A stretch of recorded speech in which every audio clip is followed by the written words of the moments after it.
Good evening, councillors, good evening, members of the public. Welcome to the Joint Planning Committee. Just to introduce that there are some regulations behind in terms of fire procedures, but we're not planning, I understand, any fire drills this evening. Okay, in which case we'll move on to item 1, minutes of the meeting held on 26th June. So can you please allow me to confirm those meetings? Confirm those minutes, thank you. Item 2, Amy, apologies. Thank you, Chairman. Apologies from Councillors Brian Adams, Steve Cossar, Val Henry and Penny Rivers. Councillor Peter Martin is attending as a substitute.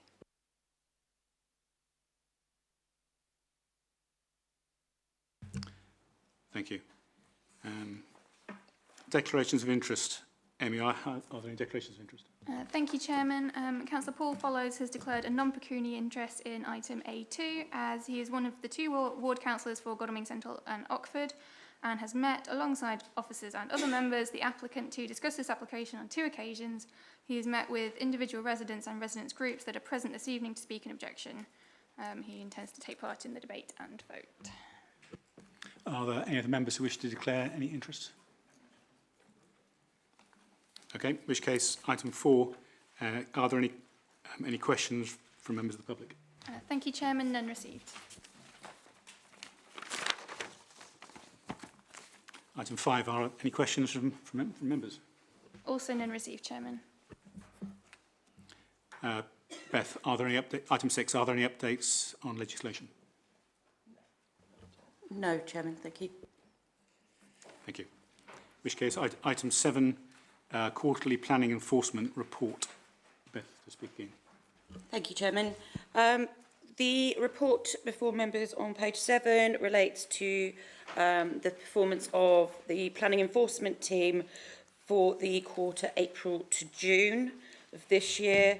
The report is for noting only, but I am happy to take any general questions, but you'll appreciate they can't be site-specific due to the confidential nature of enforcement investigations. Thank you, Chairman. Do members have any general points about enforcement? No, in which case do you want to move on to the so appeal decisions? This is under the same item? Separate one? Item 8. I'm sorry, yes, okay. In that case, we'll move on to item 8, the quarterly appeals report. Beth again. Thank you, Chairman. Again, members, this report on the appeals in last quarter is for noting only. I would draw your attention to the first item on the Western list, which you will find on page 21, and that relates to the land at Green Lane. Just for clarity, it's not the same site that's under consideration at item A1 this evening, land at Green Lane Farm. The appeal decision relates to the site on the opposite side of the road, and the appeal related to an application to reduce affordable housing on that site from 42% down to 30%. Thank you, Chairman. Thank you. Yeah, these appeals, of course, all complete, so they're not as delicate as the matter in the last part. But yeah, but are there any general questions anyone wishes to pose on these, or any points? Okay, thank you very much. In which case, we move on to the application subject to public speaking. So the first item is item A1, application WA 2018-2196, land at Green Lane Farm, Green Lane at Badshot-Lee. So Rachel, do you want to please introduce the item? Yeah, thank you, Chairman. Good evening, members.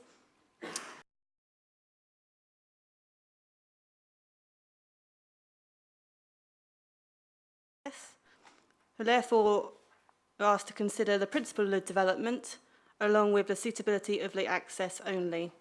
Should outline permission be granted, subsequent reserve matters applications considering the detail of the proposed development would need to be submitted and approved in respect of the scale, layout, appearance and landscaping. Turning to the application itself, you'll see on screen both location and aerial plans. The application site is located to the north of Badshot-Lee Road and to the west of the railway line. And you'll see a Green Lane farm located to the north. There is an existing area of hard standing on the site just here. Those who attended the site visit will recall this from that visit yesterday. That's providing storage for vehicles. There is a current application under consideration seeking temporary permission for that use, but no decision has been made on that. Turning to the Farnham Neighbourhood Plan and the proposals map, just to show you the site in that context. Here, this arrow just shows you the location of the site, and just to talk through the key and where that sits. It lies outside the built-up area boundary, albeit it's bordered by the built-up area boundary to the south. That's just here. This area in orange denotes the edge of the built-up area boundary there. You'll also see pointed out on site for you the allowed appeal site, which runs to the other side of Green Lane. You'll notice reference to that within the agenda report and later in this presentation. Also key to note from this map is the fact that it is not subject of any site-specific landscape designations, such as areas of high landscape sensitivity or any similar designation there. What you will see from this is that it is not allocated in the Farnham Neighbourhood Plan. The sites which are allocated are those allocated in red. You'll see like these two just here. The effect of that is that it does remain to be assessed against policies FNP 10 and FNP 11, which in short consider the impact of the proposal on the countryside. It's worth noting that the housing allocations in the Farnham Neighbourhood Plan, and indeed the overall housing numbers allocated to Farnham in the local plan, are not there as a maximum number, and as such they do not preclude a site that is not allocated being permitted where the planning balance concludes that that scheme is in its own merits acceptable. I would just at this point briefly draw your attention to the update sheet, as it does provide a bit more explanation in this regard. You'll note that the proposed allocations and changes to the Farnham Neighbourhood Plan review, and through the Farnham Neighbourhood Plan review, should those be approved by the inspector at the upcoming examination, would not alter the recommendation in respect to the item tonight. And that's because none of the proposed changes actually specifically relate to the application site. The site is not allocated in the Farnham Neighbourhood Plan, but that does not preclude its consideration on its own merits. Turning back to the site itself, you'll see a number of existing photographs on the site. Towards the top at the top of your screen, you'll see a number of photographs of the hard standing previously mentioned and some vehicles stored on it. As noted, there's a current application in seeking temporary permission for that use. Turning to the bottom of the screen, these two photos are looking from the footpath which runs adjacent to the railway line. Just point that out roughly here. For those members who were on the site visit, you'll recall we did walk round to that point and just have a look over. So you'll see from there that the site itself is relatively flat and at the current point in time fairly well screened by vegetation which runs along the boundaries of the site. I'll show you a few street scene images here. On the top is at the entrance to Green Lane from the main road. So see on the left-hand side, the more open field, that is a site which was allowed on appeal for 43 dwellings. And on the right-hand side is the application site itself. From this view, primarily at the moment screened by that vegetation along the road. Turning to the southern, or the photo at the bottom of your picture, this is facing the other way from Green Lane, so the application site is on the left-hand side, and just the railway line is screened behind that vegetation just here, which denotes the boundary. And on the right-hand side is the allowed appeal site that you can see just there. Turning now to the indicative site plan. The reason this plan is indicative is because the application is in outline form, and it's just the principle and access being considered. Nonetheless, the purpose of this plan is to illustrate how the proposed 50 dwellings might be accommodated on the site in an acceptable manner. And I've just blown up a few images from the plan on the left here, so I'll talk through those. On the site, so the proposal is for 15 dwellings, of which 15 of those would be affordable. It's worth noting that five dwellings are, of that 50, would be 4-bedroom houses, while the other 45 would be 3 bedrooms or less. So it's generally made up of smaller dwelling sizes within the scheme. In terms of the access points, there are 2 pedestrian access points situated off Green Lane itself. That's one just here and just here. This is currently a vehicular access, and that's a site, and that is the point at which members will recall accessing the site from the visit yesterday. Turning to the proposed access, this will be a new vehicular access going onto Badshot Lee Road, located just here. And I'll move on to some more detailed access plans on the next slide. You'll see the proposal would be required to deliver both a lap and leap in terms of play areas. Indicatively, these are shown towards the top of the site just here and here. And within the site, you'll see that there are car parking spaces laid out for each dwelling, generally provided on plot or in these parking court areas, and that totals 102 parking spaces across the scheme. Turning to matters of parking and access, I pointed out previously the 2 pedestrian entrances which would be provided from Green Lane. That's just here and here. The more detailed plans you'll see here show you more clearly the proposed vehicular access onto the Badshot Lee Road. The condition would secure a pedestrian crossing. That's this area just here. You'll also note that conditions would secure this white hatched area within the central part of the road. That would allow turning space for vehicles turning into the road and to pause and to allow traffic still to pass. There are conditions to ensure that the hedgerow height is maintained, to ensure that that visibility is provided, and there's a slight widening of the junction provided just here compared with what's there at present.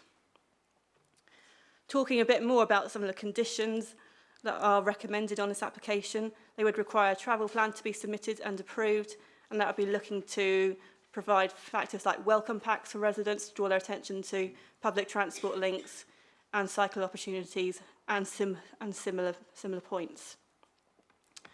There's also a condition requiring electric vehicle charging points, and that's specifically fast charging points for each dwelling. And the scheme also shows 102 car parking spaces distributed, although it is worth noting that the car parking is a matter of layout, so that would be considered further at the reserve matters stage. It's worth noting that as part of the assessment, the County Highway Authority have commented on a proposal. Their recommendation is no objection subject to those conditions, which I've briefly set out. As part of their assessment, a detailed safety audit was undertaken, including a number of site visits to the site.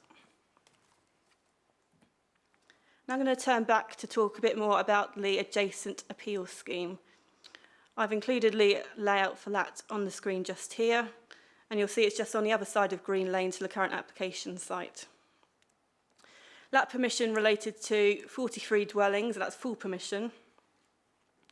It was subsequently varied in 2018 to reduce the percentage of the affordable housing from 43% to 30%.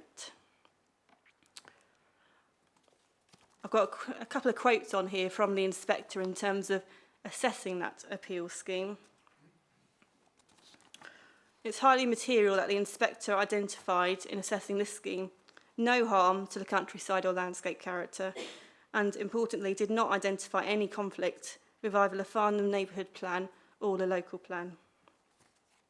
One of the effects of that permission is that the current proposal would be adjoined on all sides either by existing built development or proposed built development in the form of this appeal scheme, having regard both to the Helens Close to the south and the railway bridge to the other side. Given those factors, that appeal decision is considered to be highly material and should be given careful consideration in reaching a conclusion on the application. I'll take you through the key matters for consideration. Firstly, the principle of development. The location of the site accords with SP2 due to its proximity to the built-up area and services and facilities. The appeal inspector also found the adjacent site on the opposite side of the road to be in a sustainable location, and officers have drawn the same conclusion in their recommendation. In respect of affordable housing, the proposal through a legal agreement would secure 30% affordable housing, which would accord with the local plan. The provision of affordable housing on the site, given the need for the affordable housing, is a positive element to the scheme which does need to be weighed into the balance. Turning to the impact on the countryside and strategic gap, officers have considered the proximity of the site to existing and proposed built form, its proximity to the built-up area boundary, and opportunities to deliver landscape enhancements within the site, together with the conclusions of the inspector on the adjacent site. Having regard to those considerations, officers consider that the proposal would not cause significant material harm in visual terms or to the countryside, and on that basis the agenda report concludes that policies FMP 10 and FMP 11 of the Farnham Neighbourhood Plan would be complied with in that case. In respect of the impact on residential amenity, the indicative layout is considered to show sufficient separation could be achieved with neighbouring dwellings in order to avoid material adverse impacts on neighbouring dwellings. In terms of highway safety and parking, the scheme would provide 2 entrances from Green Lane, proposed access onto Badshot Lee Road, pedestrian crossing, alterations to white lines and refuge, and would secure fast vehicle charging points. And on that basis, the County Highway Authority have confirmed that they consider the site acceptable in terms of highway safety. Therefore, turn to the recommendation, which is set out in your agenda report. There is, before I do that, just a correction to condition 3, which is the plan numbers condition. It's just to note that the first plan number should read TR001 and should end P2 and not P1. Noting that, the recommendation is that outline permission be granted, subject to a legal agreement to secure on-site affordable housing of 30%, maintenance of SUDs and open space within the site, secure contributions towards the Farnham Park SANG, and that amended condition 3 and the remaining conditions as set out in your agenda report. You'll note there's also recommendation B, which is for refusal, and that allows for and that is in the event that the legal agreement is not completed within the appropriate period. Thank you, Chairman. Thank you. Okay, there are now a number of public speakers. So the first speaker is Mr. Cliff Watts, who I believe is from the Badshot Lee Residents Association.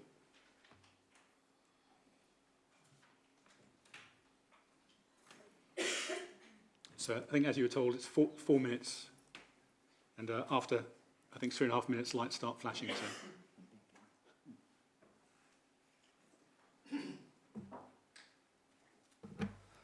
Thank you, Mr. Chairman. Good evening, councillors. You are aware that this site does not form part of the local plan or the Farnham Neighbourhood Plan.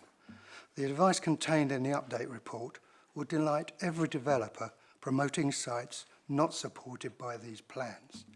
The update report should be withdrawn immediately before it becomes the favourite quote with every unwanted planning application. The main driver behind the recommendation of this application is the successful appeal on the adjacent site.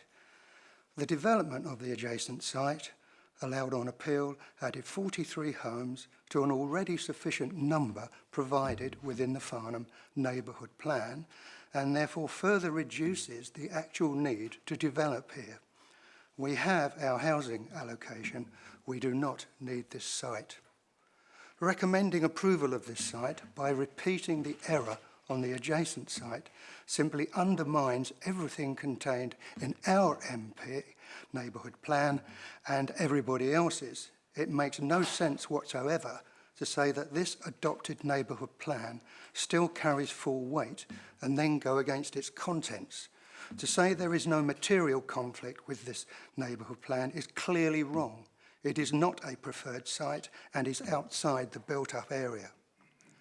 To call this a windfall site is a serious error and attempts to gloss over the obvious fact that this is unwanted development. It sets a dangerous precedent that will enable every speculative application to see itself as a windfall. Virtually every unsupported site across the borough will now be adding the windfall description as justification for development.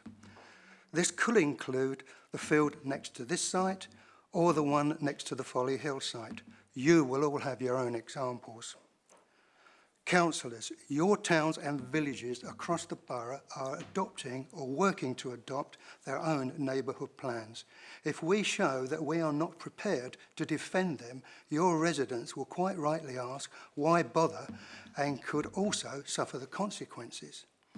How can the update report state there is no material conflict with the Farnham neighbourhood plan and no significant material harm to the countryside or landscape character when it could clearly add to the already over-urbanisation of our environment? We already have 311 homes approved for Badshot Lee. There can be no justification by housing need. The council says it can demonstrate a 5.2-year housing land supply. The Farnham neighbourhood plan has identified more than its requirement for housing over the planned period. Badshot Lee is already set to grow by 311 homes on 4 large sites. Are we to really believe that approving the application will have no bearing on the Farnham neighbourhood plan examination on the 1st of October?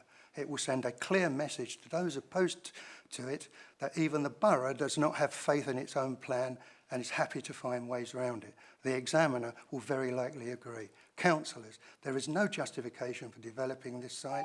For the good of all neighbourhood plans across the borough, the local plan and Farnham neighbourhood plan should be vigorously applied and the application refused. Thank you, sir. Next speaker is Paula Dunsmore from Farnham Town Council.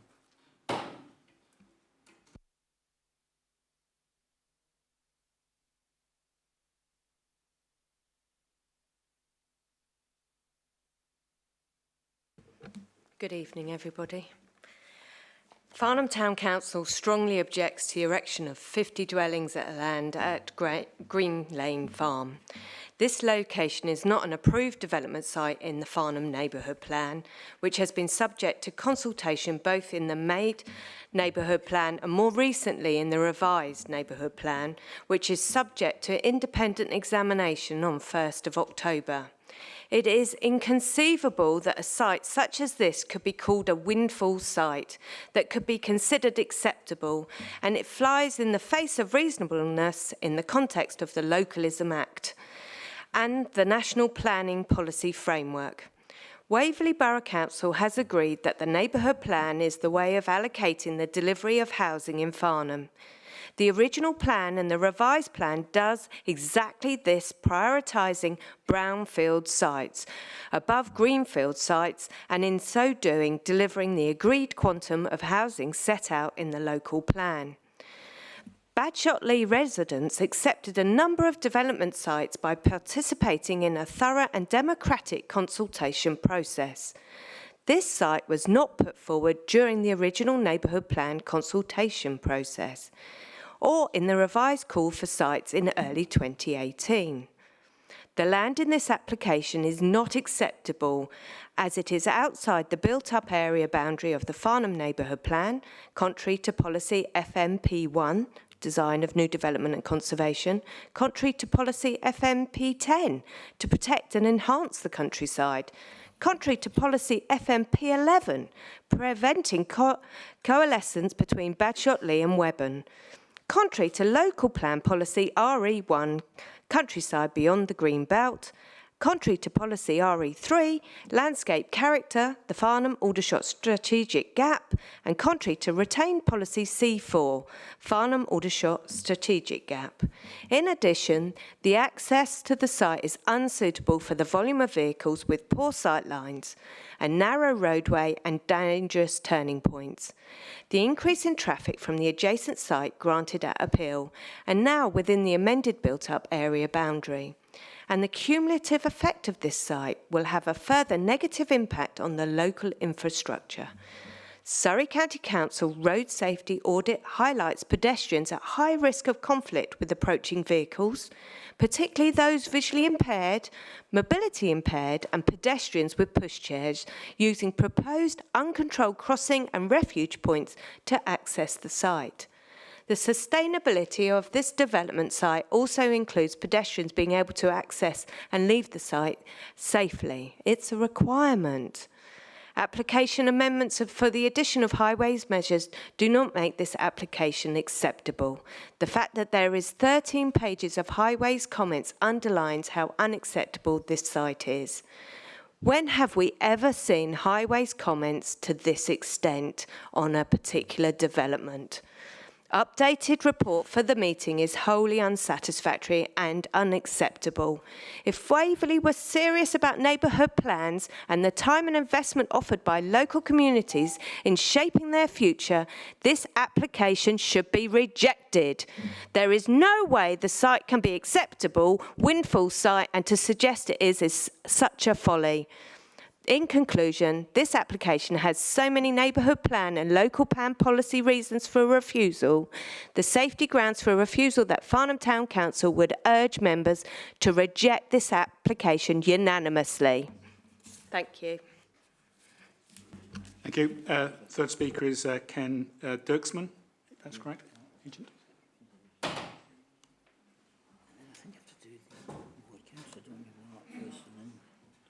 Yes, Mark's he's not on the committee.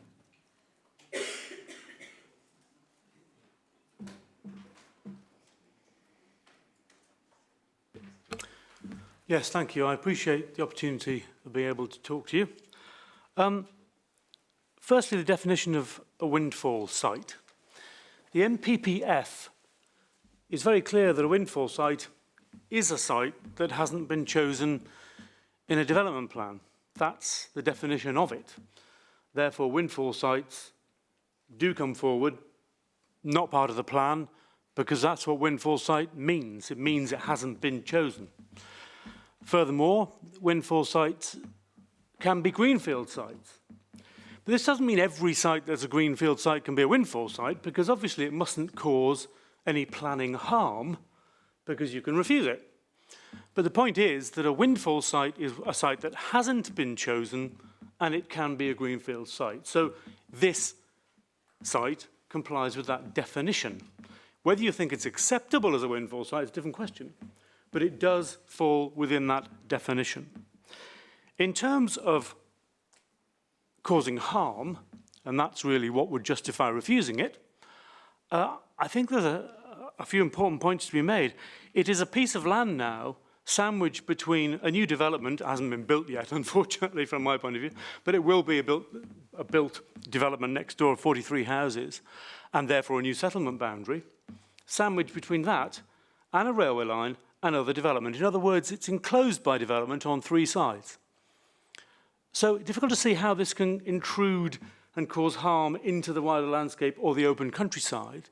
It is a very well enclosed parcel of land by forthcoming and existing built form. Now, in terms of the neighbourhood plan, there's always frustration with neighbourhood plans when something comes along like a windfall site, which, as I say, is defined as not being chosen, because obviously they've been told they can choose everything, which isn't the case, because there are such a thing as windfall sites. And your own local plan, of course, includes within it a requirement for windfall sites. It actually includes 144 dwellings to be provided as windfalls by 2024. So it is part of your housing strategy on your housing land supply to accept windfalls. The question is this or isn't it an acceptable windfall? And if it isn't acceptable, what's wrong with it? You've got to decide that, and you may decide there's something wrong with it, and therefore refuse it. But you can't refuse it because it's a windfall, because it fits that definition. Now, in terms of what's wrong with it, well, I understand it's unpopular, but the appeal inspector next door considered all the salient issues that affect this site. They have been considered at appeal. There is nothing materially different And whether you think it's a good thing or a bad thing, that site was granted an appeal, like it or not, it was, and I wasn't involved, so I'm not responsible, but it was. And the appeal inspector considered the salient facts that apply to this site. Are there any material differences between this site and the appeal site? To me, is the question. And I don't believe there are. This is more contained than the appeal site. It's less visually apparent than the appeal site. It's got a perfectly acceptable access. It's technically approved by the Highway Authority. So it's your decision. You've got to decide these things. But I would say there is a legal requirement on local authorities for consistency in decision-making. There would have to be something very materially different in a situation to come to a different conclusion. So my question to committee, and you're the people who make the decision, what is materially different between this site and the site that was allowed on appeal as a windfall? But thank you for hearing me out. Thank you. Okay, that's the public speakers. So move on to Mark Mayweather, who's a local member, not a member of this committee. So Mark, you've got Councillor Mayweather, sorry. You've got 4 minutes, and you're allowed to come back at the end as well. But at this point, it's 4 minutes. Lovely, thank you, Chair. I'm the ward councillor, or one of the ward councillors, in case you don't know. I love definitions, and I love what people say, and I love what people don't say. The National Planning Policy Framework defines a windfall site as sites which have not been specifically identified as available in the local plan process. They normally comprise previously developed sites that have unexpectedly become available. So with that in mind, let's talk about maybe what isn't in the report, or what has been said in a particular kind of way. I'm glad that the location plan in the report has been changed on the screen, because the one in the plan actually points to the site that was recently successfully appealed. That was 43 homes. What you don't see up on the screen is what's just over the border of those particular sites. To north, you've got in the Farnham neighbourhood plan 205 sites, 205 dwellings. To the north, the east-northeast, you've got another 186 sites, 186 units that are in the Farnham and neighbourhood plan. And then, of course, you've got the 43 that have just gone through on appeal, all in a village, and Badshot Lee is a village, which doesn't even have a designated neighbourhood centre. It's got an infant school, a pub, village hall, but it hasn't got the infrastructure for all of this. We've heard this evening how the site is enclosed, it's surrounded, apparently by development. Oh, but only on 3 sides. Well, what's on the 4th side? Well, the 4th side is actually a natural oasis. Anyone who's taken the trouble to go and see it and go around it will be very, very familiar that it is a beautiful piece of land right in the heart of our town. It's not developed. Maybe, who knows, one day it will be if this kind of nonsense continues, but it's not now, and it shouldn't be. The site has currently got some paved area on it, and we all saw photographs of the paved area, which, remember, is the subject of a planning application now, because the paving should not be there, and it is misleading. That paving should be removed as an enforcement process. The site description says that there's a cemetery over the road, as if that is some justification for it. Well, that cemetery just won a gold award in the Farnham in Bloom, Britain in Bloom competition. It's an award-winning cemetery. And I'd just like to finish up with the subject of appeals. No one's mentioned that to the northeast of this site, there was an application which did get refused. It went all the way up to the Secretary of State, 140 homes, which got refused. I don't understand why you cherry pick which appeals you want to use and which you don't want to use. Even the appeal that was successful, the inspector, I'm afraid, has missed on some of the points that I've tried to raise here. He's described the site as being cut off from the surrounding countryside, even though it is the countryside. It's on the corner of the countryside that no one around here seems to have visited. Thank you very much. I'm going to leave it there. Thank you, Councillor Mayweather. Okay, so move now to comments from members of the committee. Anyone wish to comment? Councillor Hunt. Yeah, thank you. So I'm the other councillor for Webburn and Badshot Lee, along with Mark, and taking into consideration the report and the comments from the officers and the clear feelings from the town council and the residents association towards this application. In my view, it's not something certainly that I would be supporting. The first point, some of these points which I'm going to raise have already been mentioned because they are so clear, I think, to hopefully the majority of the people in this room. Tom Horwood, in an email this week, stated very clearly that Waverley Borough Council continues to support the Farnham Neighbourhood Plan. As everybody is aware, the review of this is scheduled for the 1st of October. Regardless of any consideration, in my mind, it makes absolutely no sense for this to be approved, certainly prior to that meeting. What is the point of the Farnham Neighbourhood Plan and Waverley Borough Council's supposed continued support of it if it is going to be disregarded? The neighbourhood plan remains part of the Waverley Development Plan. LPP1 delegated site selection to the Farnham Neighbourhood Plan. The Green Lane farm site was not allocated and is outside the revised built-up boundary. The Town Council have strongly objected to this development for the clear reasons that we've just heard. I accept the definition of a windfall. I don't think the residents of Webburn and Badshot Lee, in particular Badshot Lee, would see it as a windfall.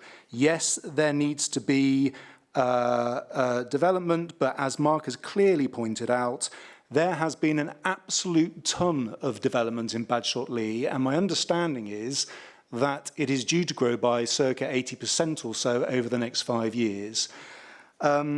If there was a picture in the dictionary to describe overdevelopment, then they may as well have a picture of this site, in my view. There is going to be huge additional pressure on the transport infrastructure in the area, which is already congested, particularly the B3208 and the A325. There will be, with the other development that was recently granted through appeal, up to 100 additional houses on top of the existing developments that either have been created or are due to be created.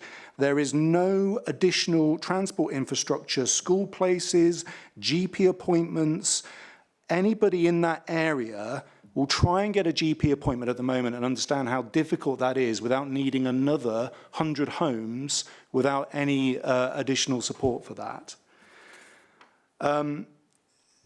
It is not compliant with the FMP policies, FMP1, FMP10, FMP11.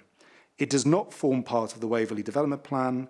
It is outside the built-up area boundary, and Badshot Lee is already set to grow by 80% over the next 5 years.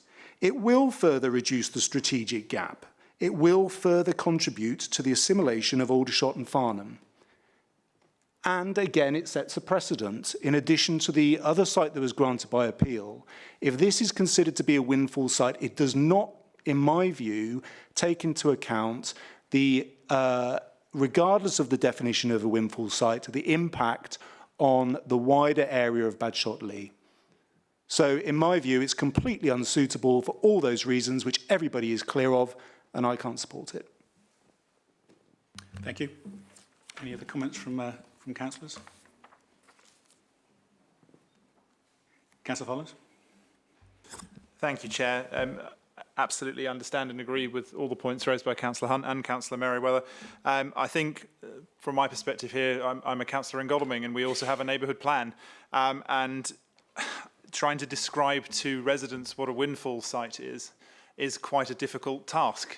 When you've asked them to come out to referendum to support a neighbourhood plan, to allocate sites, to put that into context with the Waverley local plan, and then to say, actually, those things that we told you and we have been told protect your areas from these increased overdevelopment and these extra developments outside the plan, actually they don't, because anybody can put in an application for anywhere they like, and they can use somewhat variable definitions of windfall to justify that approach. So I think one of the things we do need to do here is stand up for those neighbourhood plans, the Farnham and the Godalming ones in their course today. I would also just like to ask a couple of questions here. In terms of the appeals that were picked, I think Councillor Merriweather's point is quite valid. If there are other appeals that are relevant to this discussion, why was only this particular appeal picked? The other thing I would just also say is that we are continually advised that applications to be judged on their own merits. Now, were I to bring in contextual aspects of other developments in an area, such as all of the highways impact of 5 developments around a particular area, I would be told here to consider each application on its merits. However, we are supposed to be taking in appeal judgments from some of the relevant appeals in the area into this particular consideration. Now, it may be that appeal judgments have more material weight in this process, and that's something that I would like advice on.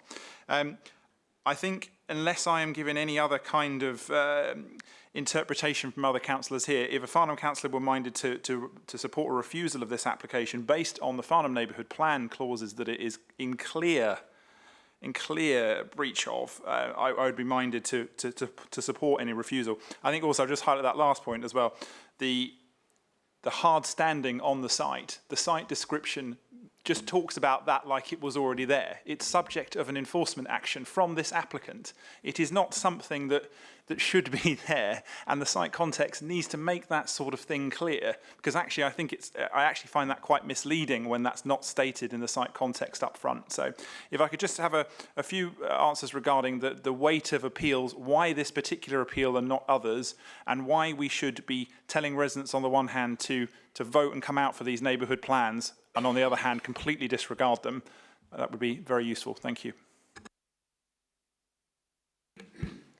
Yeah, thank you for the question, Councillor Follows. I'll start with the question regarding wireless appeal decision in terms of weight. I'll just bring up that one on screen. The reason this is drawn to your attention is its very close proximity to the site.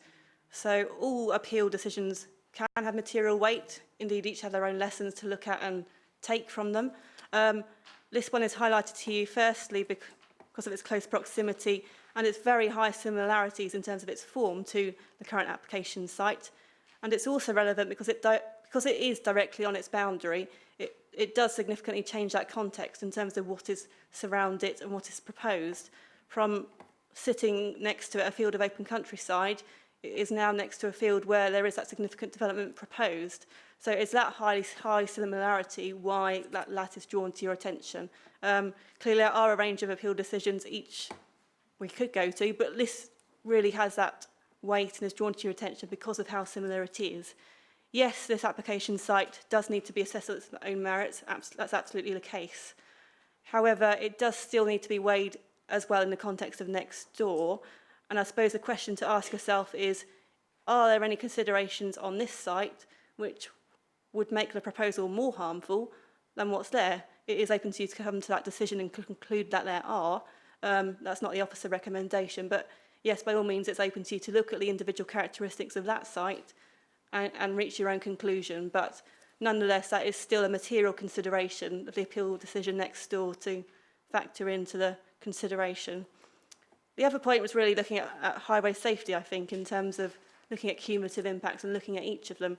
Certainly, the cumulative impact is a consideration, and certainly when the Highway Authority look at that, they will look at the projections in terms of other developments that have been proposed, and therefore what the impacts are on certain junctions, and their recommendations in terms of mitigation do take that into account. So yes, in that context, there is that sort of cumulative assessment that is acceptable there.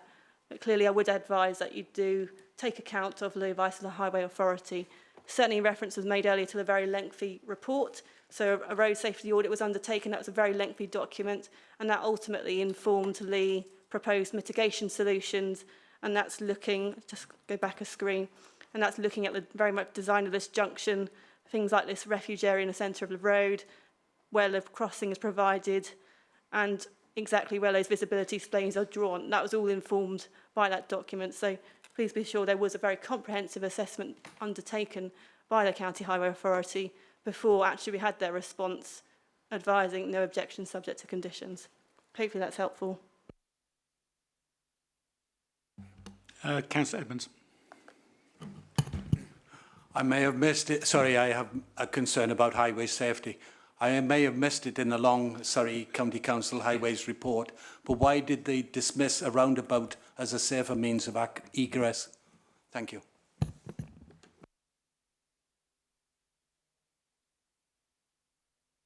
Thank you for the question, Councillor Edmonds.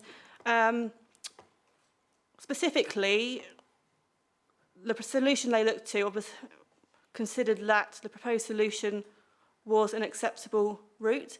So initially, the road safety audit was highlighting what the challenges were to the applicant, and in response to that, the highways consultant then proposed a solution which they considered met those. That's not to say that there aren't alternative solutions that could have also achieved the same purpose, rather to say that the solution put forward in that case was acceptable. I'm afraid I haven't got detailed comments to hand on how they would have viewed a roundabout were that to be proposed. Thank you. I was just referring to international guidance. Councillor Townsend. Thank you, Mr. Chairman. Perhaps officers could just answer a question on the side of the ecological report. It mentions in there a full bat survey by Winchester Bat Consultancy. I couldn't find that logged against the application. And the ecological study that is there in its Appendix D just shows potential flight paths of bats. So I'm referring to point 11.14, which is on page 44, which states that, in addition, Circular 06205 states, it is essential that the presence or otherwise of protected species and the extent that they may be affected by the proposed development is established before planning permission is granted. And I'd like to, if officers, to please explain to me how we can be sure that protected species, that the presence has been established or otherwise of these protected species, seeing as there doesn't appear to have had a bat survey done. And can I also point out that the ecological survey, the ecological report, they actually did it in March, which isn't even during the optimum time for bat surveys, which, as we know, is April to September. So I'm struggling with how we have actually tried to establish protected species, even though that there seems to be a flight path established for the bats, but there doesn't seem to be a bat survey done or any other surveys done on what is a site in the middle of the countryside. So I'm struggling to believe that there is no biodiversity on there, and I'm struggling to find out, as I said, how we are agreeing or how we can actually agree to the Circular 06205 and say that the species have been established. So perhaps officers could help me with that one initially.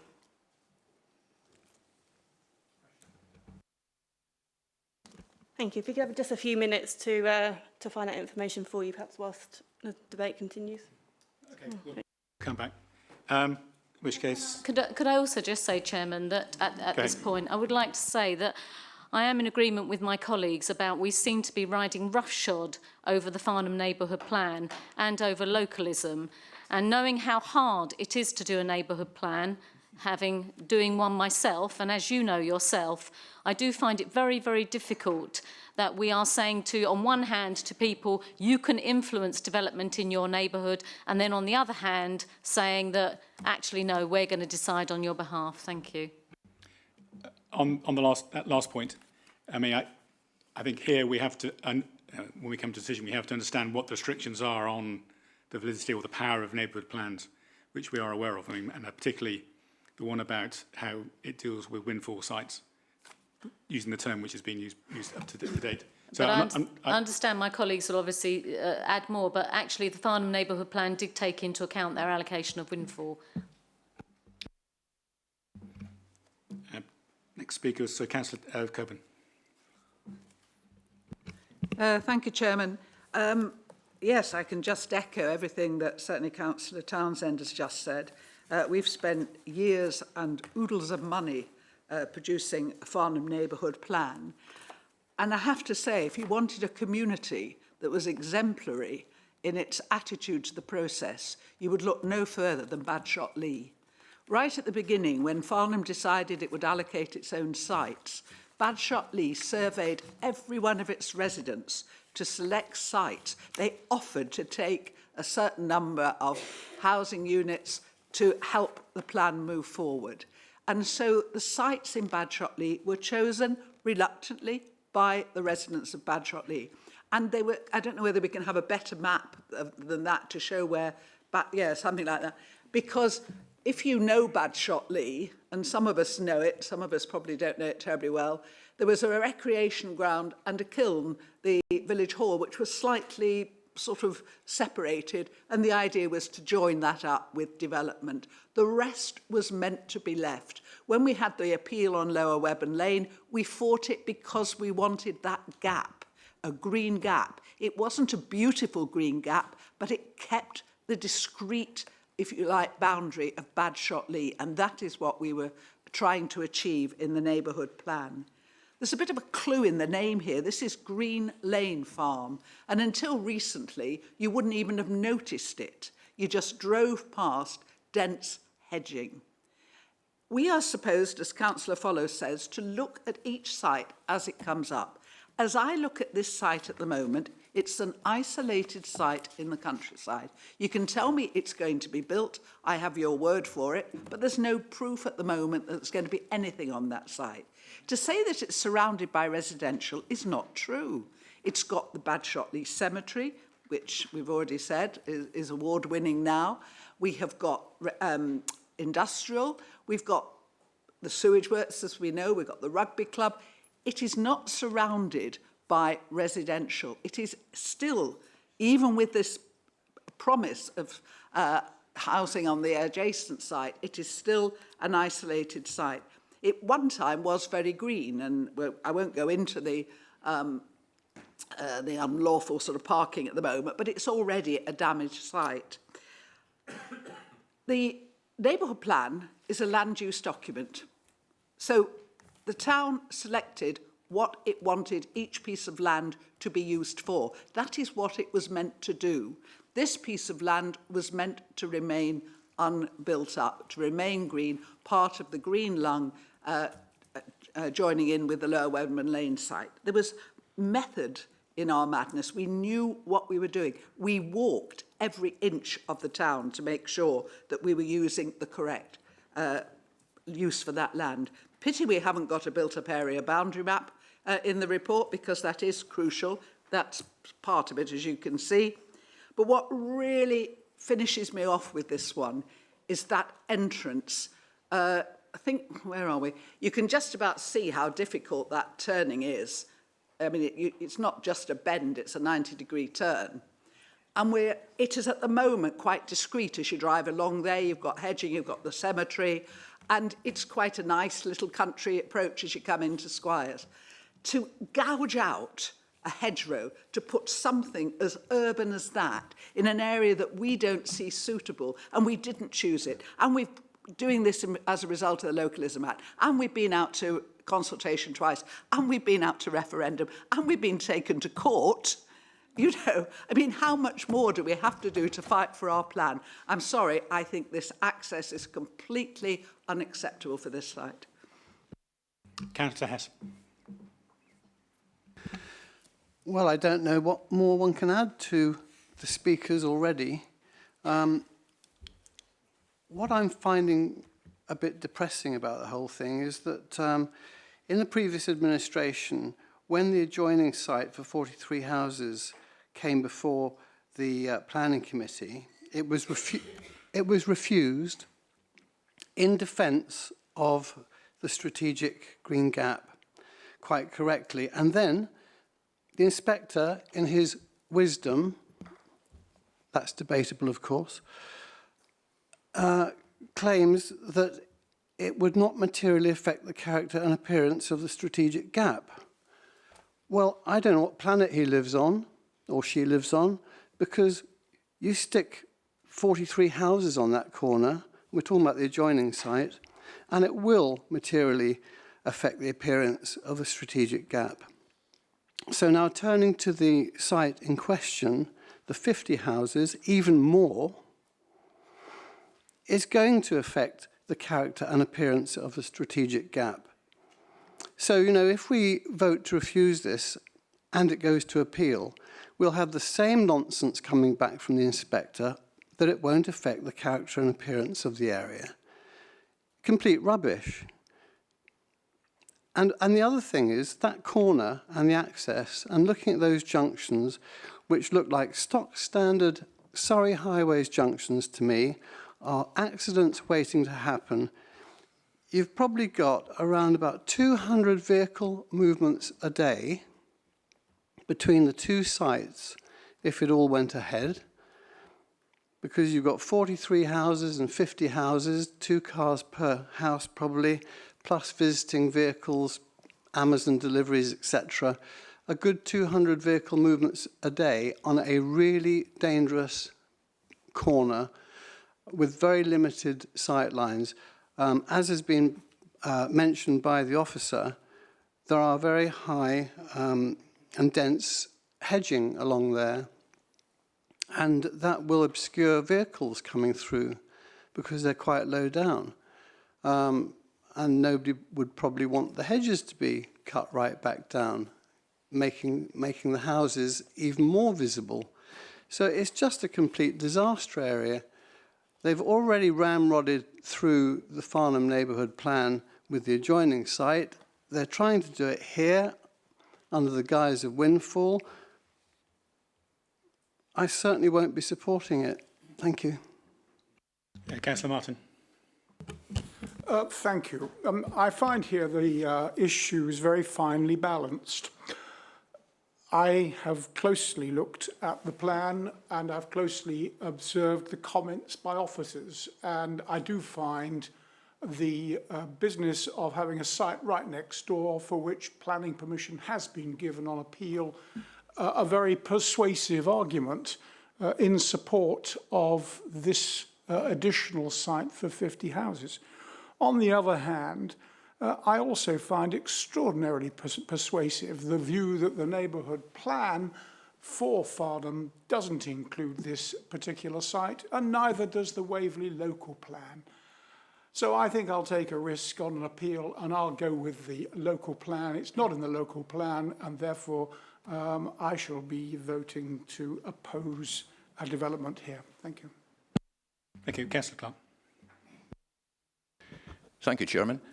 I'm very grateful to an earlier speaker for the definition of a windfall site, and I would understand it could apply to this site if the neighbourhood plan had forgotten about it. But it clearly hasn't. It was clearly left out for development, so I cannot see how a windfall site description can be applied to that kind of site, so I will be opposing it. Thank you. Councillor Beaman. Yes, thank you, Chair. I just want to read something from the Farnham Neighbourhood Plan in relation to FNP 11, the targets. And it says quite clearly, no new buildings outside the built-up area boundary is defined in the neighbourhood plan between Farnham and Aldershot, Badshot, Lee and Wibburn, Wrecklesham and Rowledge, Bounstone and Rowledge and Frensham and Rowledge that increase coalescence. This would obviously increase coalescence. Therefore, I can see no reason for accepting this, and I'd like to propose that the application is rejected. Councillor Wilson.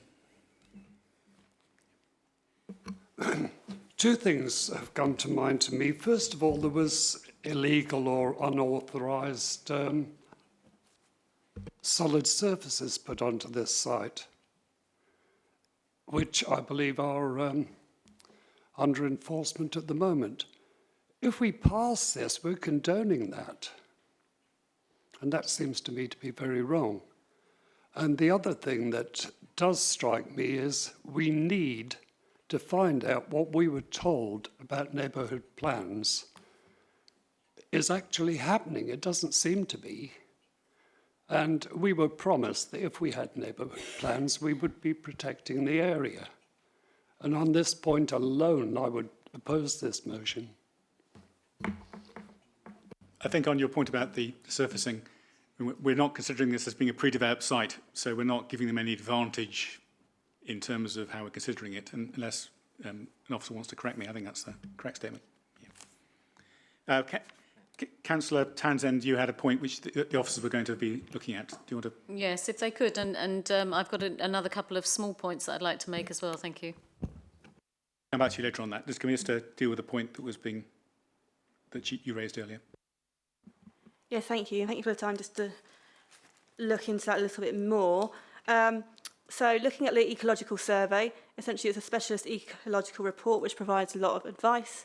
That advises that there is sufficient information for us to establish potential impacts and critically that the impacts on protected species could be mitigated by the development. In respect of bat surveys, there are certain types of bat survey that can be undertaken all year. There are some which, you're right, are restricted in terms of the time frame. However, certainly the initial surveys that are undertaken normally are not restricted in that respect. So what is recommended are some further surveys to inform mitigation. Whilst we would not condition further surveys to find out whether or not the proposed development is acceptable, we need to know that up front and at the outset. What is permissible is to have further survey work to inform the detailed mitigation, and particularly given the outline nature of that will be fairly critical and will need to obviously inform factors such as layout and those matters going forward, and it will be a matter which is further considered at the reserve matters stage. Thank you. Councillor Hunt, do you want to come back shortly on this point? On the application? No, it's all been said, quite frankly. Thanks. Councillor Townsend, you said you had another point. Yes, I wanted to slightly come back on that because even in the ecological survey, it states that as a limitation that they did it at the wrong time of year. So I think that should have significant weight. And actually, I'm very, very confused about the sort of direction we're taking with regard to biodiversity. So the other week, there was an application for Western planning in which it was refused. And one of the grounds was because there was no bat survey. It was the applicant's choice, I understand, to bring it to committee, even knowing it didn't have those details. But our own advice from officers and also the legal advice was that we couldn't leave things like that to a condition because, well, once one planning permission was given, I want to have a definite direction on what we're doing with biodiversity. We've claimed that we've got a climate emergency. We know that development is one of the biggest contributors towards climate change and also by extinction of species. And actually, I think we need to take a clear direction on this. I want bat surveys. I know that I've said this to officers before, but I want to establish whether there is what kind of protected species. There are bats. What kind of bats? I don't want to take the Schrodinger's cat approach that there are protected species in there or there are not protected species in there. I want the box opened and I want to establish whether they are there or they're not there. And I think this council needs to take a definite direction on biodiversity and species. And we can't have one day we're like, oh yeah, we need a bat survey, and the next day we are happy to take Appendix D, which shows an arrow of a potential bat flight. The other thing I would like to know is why the water supply on the site has not been looked into. I believe it came under South West Water when we looked into it, and Thames Water provided all the details to contact. So I'm not even sure whether there is an adequate water supply. So biodiversity, water supply, and one question on the Natural England letter dated the 17th of January 2019. Could officers, because I couldn't again find it against the application, and perhaps it's not against the application, perhaps it's a general circular, but in the paragraph, the second paragraph under the Thames Basins Heath Special Protection Area comment, it refers to the fact, is the applicant complying with the strategy as highlighted within the update appraisal and protected species report? And I couldn't find that. Is it a Natural England circular, or is that a specific report that was added? And how am I meant to know if they're complying with the strategy when I can't even find the document? So the direction on biodiversity, why we haven't looked into water supply to this site, and also what is the update appraisal and protected species report, please? Are you expecting a response now? Are you saying that you're making the point that those aren't there? Well, they're not there. Yes, okay, fine. Yes. I think we can try and wind this debate or bring this debate to conclusion. So do you have a short point, Councillor Follis? One of the speakers mentioned the local plan, said something along the lines of 130 windfall dwellings or something like that to be allowed across the local plan. Just very two quick questions on that. Is that correct? And secondly, if that is the correct number, in borough-wide figures, where are we against that figure? Because I think it would be material to assess whether we should allow a windfall if we are materially close to that number or above it.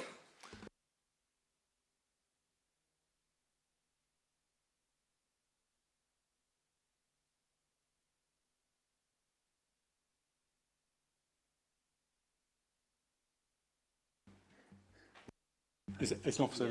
No, I'm afraid I think, Councillor, we don't have the figures to hand on that. We can take that back and give you a specific question once we've looked further into it. And apologies for not having those figures, but we don't have them with us. May I request for any future applications that are windfall sites that this figure is included in the reports? Thank you. I think that's entirely reasonable, and we should do that in the future. Councillor Isherwood, is that you go right? Yes. Thank you very much, Chairman. I agree with everything that's been said about the local plan part 1 and about the Farnham neighbourhood plan. I'd also mention the Farnham design statement of some years ago. It also is contrary to this. One further point on car parking, it's on page 41. I know it's an indicative site layout and it shows to be one short of the requirement under the Waverley guidelines. It says the proposal would therefore comply with ST1 of the local plan 2018. It doesn't. Sorry, it doesn't. If it's one short, it doesn't comply. Thank you. Are there any other speakers? Otherwise, I'll go back to Councillor Mayweather as local member to sum up. Okay, so Councillor, you have 4 minutes, but try. You don't have to take 4 minutes necessarily. Sorry, if anyone's expecting a summing up, I'm going to be a bit quicker than that. I just wanted to clarify that when I quoted the definition of a windfall site, it was the definition that applied when the Farnham neighbourhood plan was made. And I'm sure if the definition had then been what it is now, the Farnham neighbourhood plan may have been drafted differently. In Farnham and in Waverley, we are used to goalposts being moved as we're going through now. But I just wanted to clarify that in case there was any confusion. Thank you. Thank you. In which case, I think we can move to the vote. So we have the recommendations in front of us. Do we take A and B separately? Is that correct? Yes. Yeah. So we're first voting on recommendation A, which I'll read out. So subject to the Yeah, okay. Subject to the completion of a legal agreement to secure contributions towards Farnham Park Sang, 30% on-site affordable housing and maintenance of the SUDS, open space and play areas by the 25th of March 2020, and subject to conditions 1 to 19 with amendment to condition 3 that we discussed earlier, as well as informatives 1 to 13, permission be granted. So that's the motion. So can those in favour, please? Those against? That's 8. Oh, 17, Chairman. Sorry, I was trying to count down. 2, Chairman. Okay, so that's been refused. This has been advised. Recommendation B falls. So do I have a recommendation proposal for refusal by somebody? Councillor Coburn. Seconded, please. Any seconder? Okay. Councillor Isherwood, I think, had his arm up first. So in that case, does anyone want to speak on that motion? Councillor Coburn. Well, I take it you need some reasons, Chairman, for it's always difficult when you've got highways, but I would say that the urbanising effect of the required entrance, due to the nature, the narrow nature, and also well, just the nature perhaps, due to the nature of Badshot Lee Road, the proposed exit and entrance to this site will provide an unnecessary urbanising extension, whatever. Yes, thank you, that'll do. Well, I'm only on the junction at the moment. I'll come on to the other bit. You know, in order to maintain the safety of that, what I'm trying to say is in order to maintain, I don't think it's safe anyway, but in order to maintain it remotely safely, you are going to have to cut back so much foliage that in fact the views into that site are going to be of the built form, not as they are now, which is primarily just hedgerow. The whole of that edge used to be green, and it will completely destroy the character of that part of the road. And I also think it's overdevelopment, and for that reason, I know we're looking at access, but the proposed number of dwellings just makes the access, I think, I've got to be careful because Surrey say it's fine, it will provide a cumulative effect. Thank you very much. I think we have the primary reasons, as discussed, are the effects on the countryside and those terms under the Farm Local Neighbourhood Plan. Which, so, do you want to, Rachel? Can you suggest which plan elements we should be quoting in the refusal? Thank you. I'll just read out. You can sort of nod or tell me if I'm getting these wrong. But in terms of policies, I would have, from the sounds of it, the policies you wish to refer to are going to be FNP 10 and FNP 11 in terms of the Farnham Neighbourhood Plan. And FNP 1, okay. And retain policy C4. Okay, so in terms of retained policies, we C4 of the 2002 local plan, and in terms of the current local plan, presumably policies RE1 and RE3, so that's the countryside and landscape policies in that respect. The Farnham Neighbourhood Plan was also mentioned. Is that also to be included? The Farnham Neighbourhood, sorry, the design statement was what I was asking then. I'd really answer. Not in this case. RD2 is quite specific to extensions. And perhaps if I understand correctly, whilst I understand, and I think as mentioned, it felt it's not appropriate to refuse on highway safety, but the actual location of the access in terms of its visual impact seems to be the gist of the reason in terms of the harm to the countryside there, if that's correct. I believe the major issues are the violations or of the FNP. I think the traffic issues are somewhat secondary. Sorry, Chairman, is it at all possible, can officers say, that the applicant has failed to identify a net increase in biodiversity or anything like that? Or failed to... Yes, I've advised somebody here that can be added.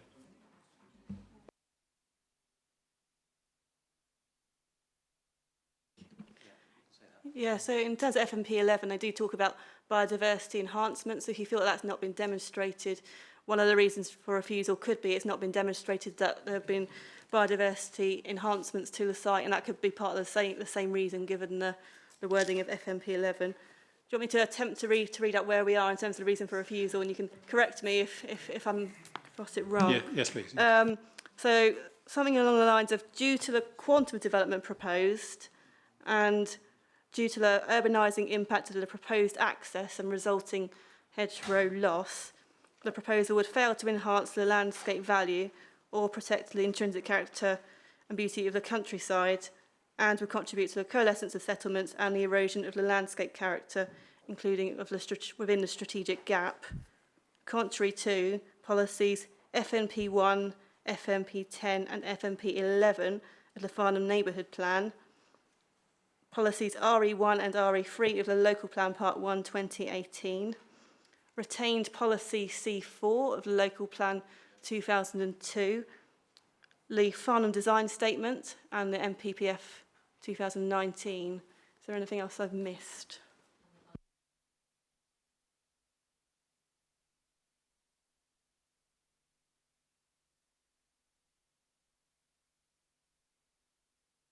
So the question is, are we going to include biodiversity as a separate point, or?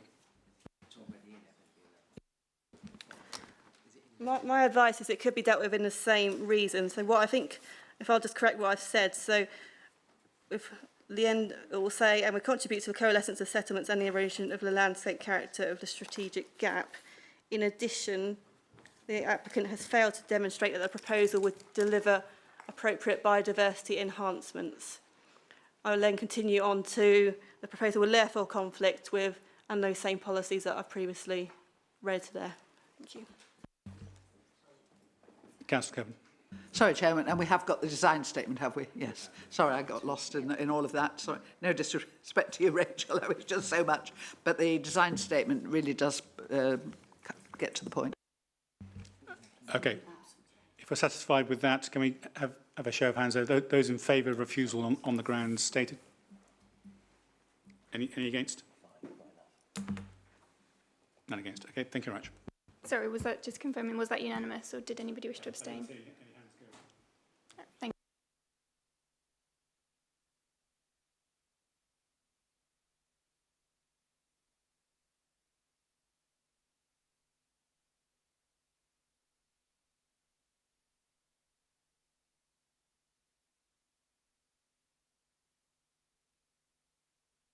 Sorry, 1675 Woodside Park, Caddershaw Lane, Godalming. Now, there are two, as you may have seen from your agenda, there are two items regarding the same site. The second site is the LEAP. Second application, excuse me, is the LEAP. When we get to the officer introduction, then that'll actually deal with both applications. But we are only, in discussion, we're only dealing with the first one. I thought it was useful to have them together because otherwise there may be questions arising from members on what's happening on the LEAP. Anyway, so Kate, do you want to introduce the item, please? Thank you. Yes, thank you, Chair. Hello, councillors. So the two applications we're hearing here together, you will, many of you will recall that they came before you in June, so relatively recently, and the proposal was deferred from that committee pending additional information and clarification. Here we can see the site plan. On the left-hand side of the screen there is for the main reserved matters application for the 100 dwellings, with the site outlined in red, so located up in this portion. And as you can see, there's also an additional area of land which is within the applicant's ownership, where there is an existing woodland and which is tied by the outline to the consent, the existing outline consent for the site. To the right-hand side of the screen, you'll see a slightly different site plan which you haven't seen before. That site plan purely concerns the LEAP proposal itself. So here you can see, in effect, the colour coding of the land is reversed, and it is this area here where the LEAP is proposed, which is just outside of the area where the buildings are proposed. You can just see here the outline of the existing lake, which many of you will have seen during the site visit. As you can see, the site here to the north adjoins Caddershaw Lane. And looking now at the proposed layout of the reserved matters application itself, I take the reserved matters application first and then the details of the LEAP proposals. You can see here that the applicant is proposing predominantly offices towards the northwestern predominantly flats towards the northwestern portion of the site onto Caddershaw Lane, with dwelling houses as you move further away from Godalming Centre, and the existing ambulance station retained here, and a new proposed building here which would have contain both a nursery and an office use. As you can see here, the woodland around the site would be retained with the provision of the LEAP itself, which, to clarify, isn't proposed in itself within the reserved matters application, so the two can be determined independently in that respect. But I appreciate that you'd probably find it useful to understand each within the context of the other. And now looking at photos of the application site, here you can see the view from within the application site looking towards Cattershall Lane. As you can see there in the photo, there is a new residential development to the opposite side of the road, which is now substantially complete, and I understand at least some of the units within it have been occupied.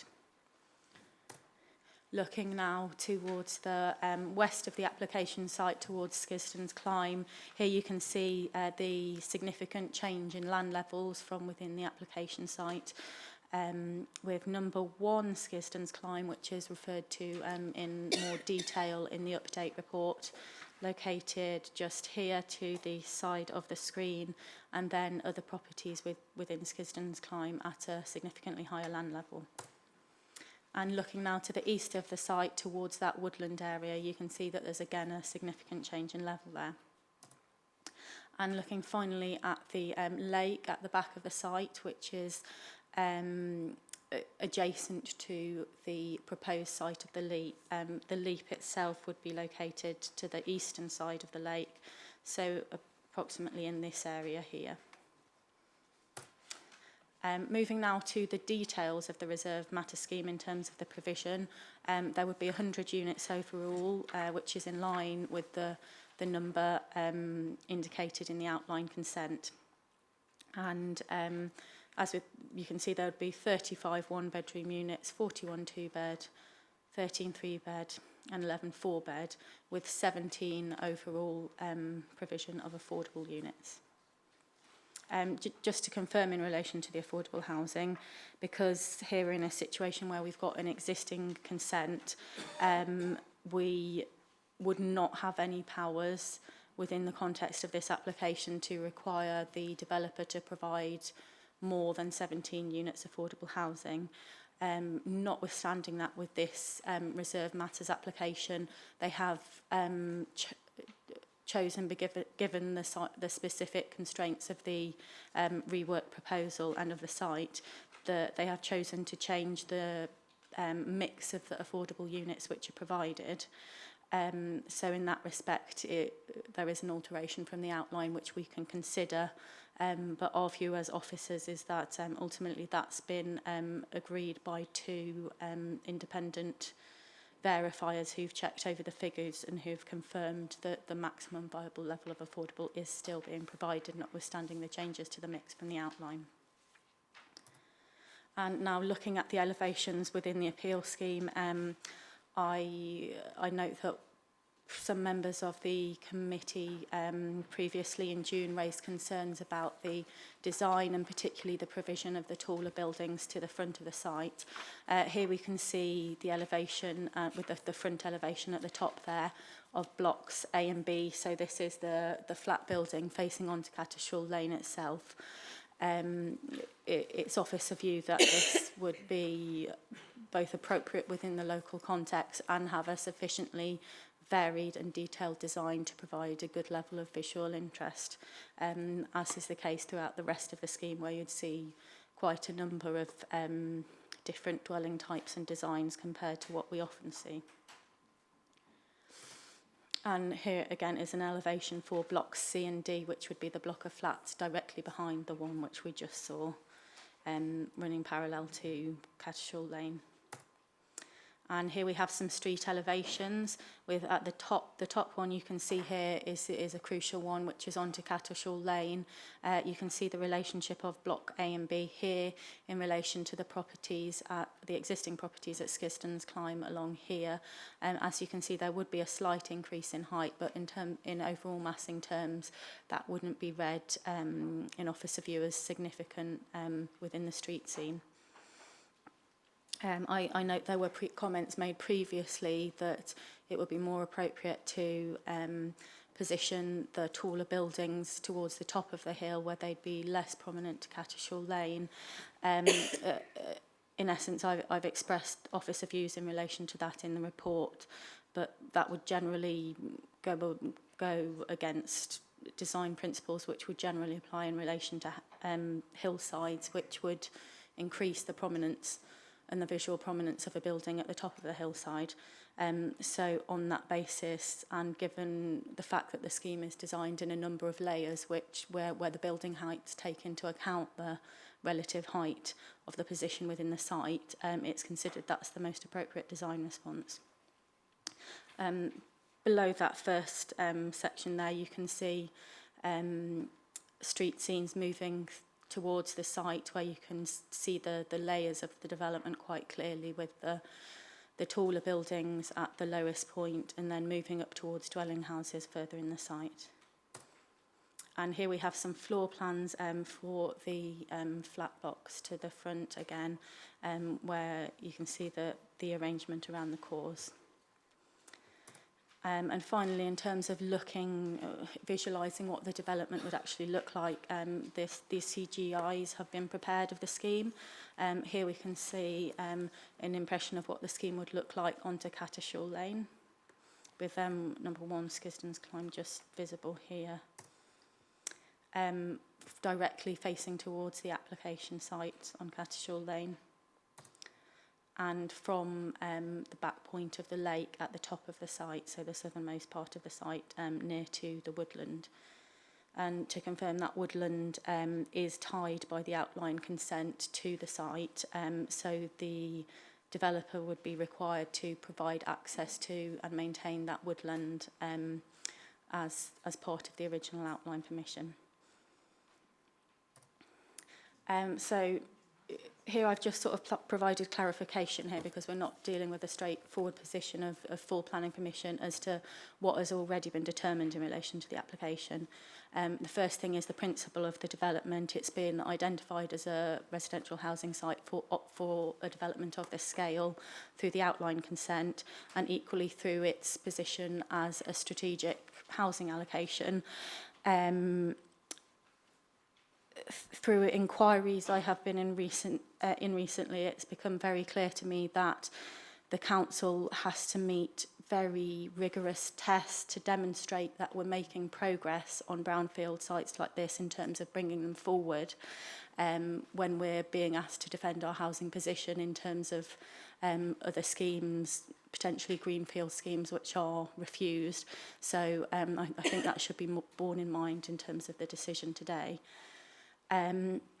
Equally, the number of affordable units, as I explained earlier, has been determined already at outland stage, as has the impact on the SPA, the impact on the green belt, the impact on flooding and drainage, although with some matters reserved by a condition of that consent, which would remain in place. And equally, compliance with the habitat regulations has already been determined in relation to the reserve matters application. So the matters for consideration in terms of the reserve matters application are the acceptability of the proposed housing mix. As outlined in the report, it's considered appropriate given the location of the site, this close to the centre of Godalming. The mix of the affordable units, as I mentioned previously, whilst it departs from the mix identified at outline, we've received both a viability assessor confirmation and a quantity surveyor confirmation that it's acceptable. In relation to the impact on the visual amenity and HLV, that is considered satisfactory. The scheme is significantly varied and appropriate within the context. In relation to residential amenity, the scheme is considered satisfactory, and equally in relation to the quality of accommodation provided for future residents and the play space provision and car parking in highways. And just to clarify, the key changes to the scheme which you see before you now as compared to the scheme which you saw at the previous committee. The parking levels have increased by 6, giving a total of 177 spaces. There have been changes to the front elevation of blocks A and B to reduce the number of balconies following concerns raised regarding overlooking to the properties opposite. Additional clarification has been provided by the applicant and officers regarding the design approach. Additional detail has been provided regarding the lake and drainage, and further submissions have been provided in relation to electric vehicle charging points to confirm that all parking spaces will have at least a passive provision to allow future connection of electric charging spaces, which goes beyond the standards that Surrey currently have. So that in effect ends the presentation in relation to the reserved matters application. So I just have here now 2 slides in relation to the details of the LEAP proposal itself. So the second of the 2 Woodside applications on the agenda. We saw the site plan at the start, so it's on the land adjacent to the woodland and the lake. You can see here a layout plan which shows a number of items of equipment alongside the quay. So they would include glacial boulders for informal play, timber climbing frame, a multi-activity climber, balancing beams, stepping logs, an embankment slide and an embankment ramp.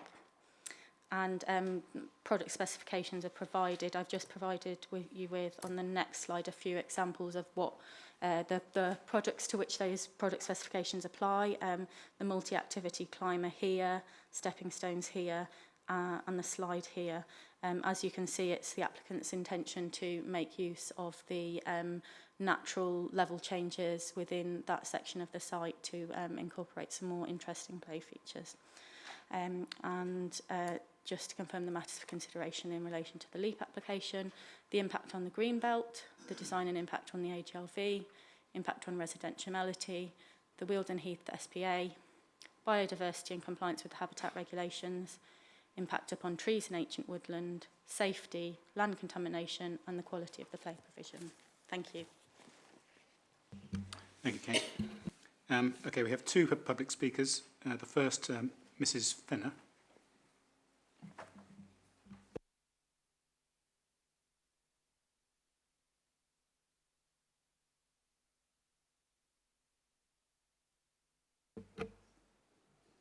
Which one is it? Oh, is that it? Thanks. Thank you for allowing me to speak this evening. Following the previous deferral by this committee, we would like it noted that many residents within the local area were not notified of this committee meeting, and in general, the public consultation for this development has been consistently poor. Since the previous meeting, very little has changed. The applicant has made a passing attempt to address some of the lighter concerns previously raised, and yet the fundamental issues for the neighbouring residents have not been tackled. This includes the provision of an adequate flood risk assessment, drainage, and a water-related health and safety assessment of the lake and the site as a whole.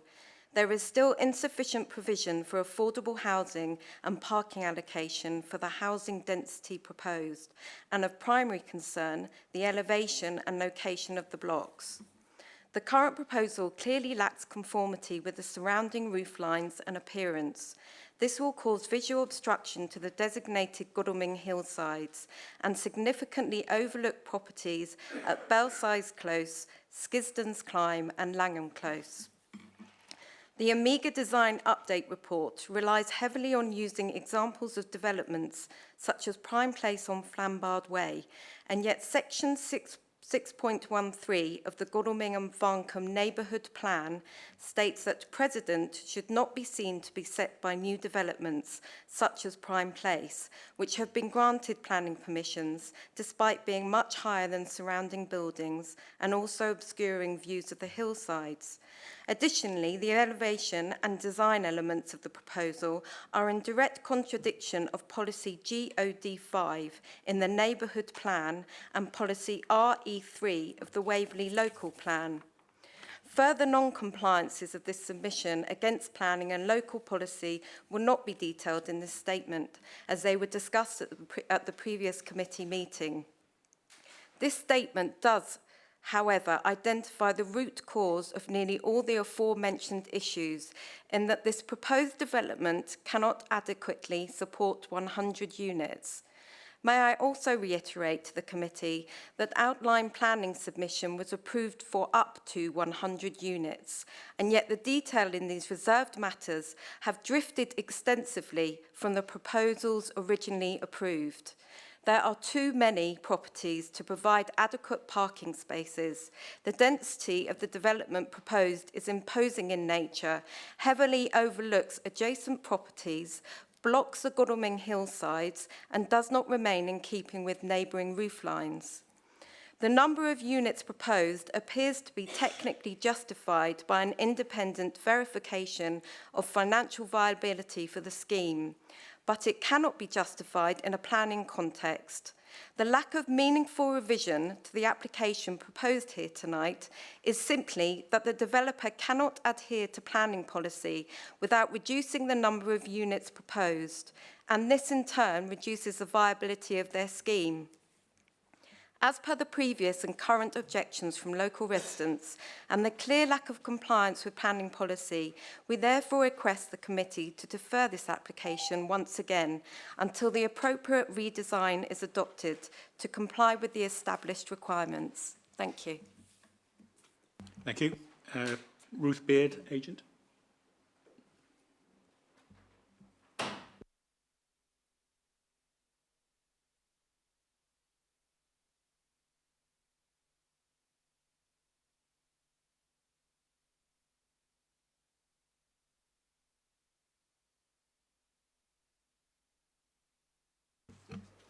Thank you, Chair, for the opportunity to speak this evening. My name is Ruth Beard. I'm the agent for the application. I'm speaking on behalf of the applicant, Cress Nicholson, this evening. As you know, the Reserve Matters submission was considered at your June committee and deferred due to a number of reasons. In parallel with discharging conditions so the development can start as soon as possible, we have spent the period since the last committee working with your officers to provide a full response to each of the concerns raised. It would be useful to go through these points each in turn. In relation to car parking, 6 additional spaces have now been included on the site, which does mean that the proposals will now meet the planning policy standard for the rest of Waverley. In terms of the potential for overlooking along Catchall Lane, the number of balconies along this frontage has been reduced from 10 to 6, and obscure glazing will be used to ensure privacy for residents. Changes to the ground floor along Catchall Lane have also been made to allow for more landscape planting, and these are illustrated in the updated CGIs that have been shown this evening. In relation to the potential impact on Skisden's climb, the applicant has agreed to incorporate balcony screens and frosted windows in order to ensure that there is no significant impact on privacy, and these are reflected in 2 conditions. In terms of ecological impact, a recent bat survey prior to the clearance of the site concluded that there was no evidence of bats, and a number of previous surveys have found no evidence of protected species within or adjacent to the site. In relation to the drainage of the adjacent pond, details of the existing and proposed overflow pipe for this body of water have been provided, which confirm that the overflow will discharge in a similar location into the public sewer and Catchall Lane. In terms of electric charging points, 1 fast charge socket per house will be provided, with 20% of apartments being fitted with a fast charge socket. All other spaces within the apartment parking courts will be ducted for future car charging points, which exceeds the relevant policy requirements. In terms of the overall approach to massing across the site, both we and your officers consider that the most appropriate strategy is to have higher development adjacent to Catchall Lane, with development decreasing in scale further to the south. This approach reflects both a significant level change and also the more sensitive nature of the southern part of the site, being partly located within the green belt. Finally, in relation to viability, it should be noted that if the independent assessment of costs undertaken on behalf of the Council were to be adopted, this would be a significant increase to the costs assumed by the applicant, and the outcome would effectively be that hardly any affordable housing could be delivered on the site. Nevertheless, Cress Nicholson are willing to maintain the 17% affordable housing as agreed at outline stage. Overall, we believe that significant changes have been made to the proposals which suitably address the issues raised by the last committee. As you are aware, a planning application for an off-site leap is also due to be determined this evening.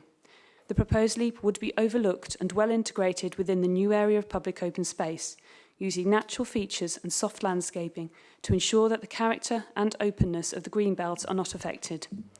In addition, details of the treatment of the boundary between the leap and the pond have been provided, and a full health and safety review is proposed to be dealt with via condition.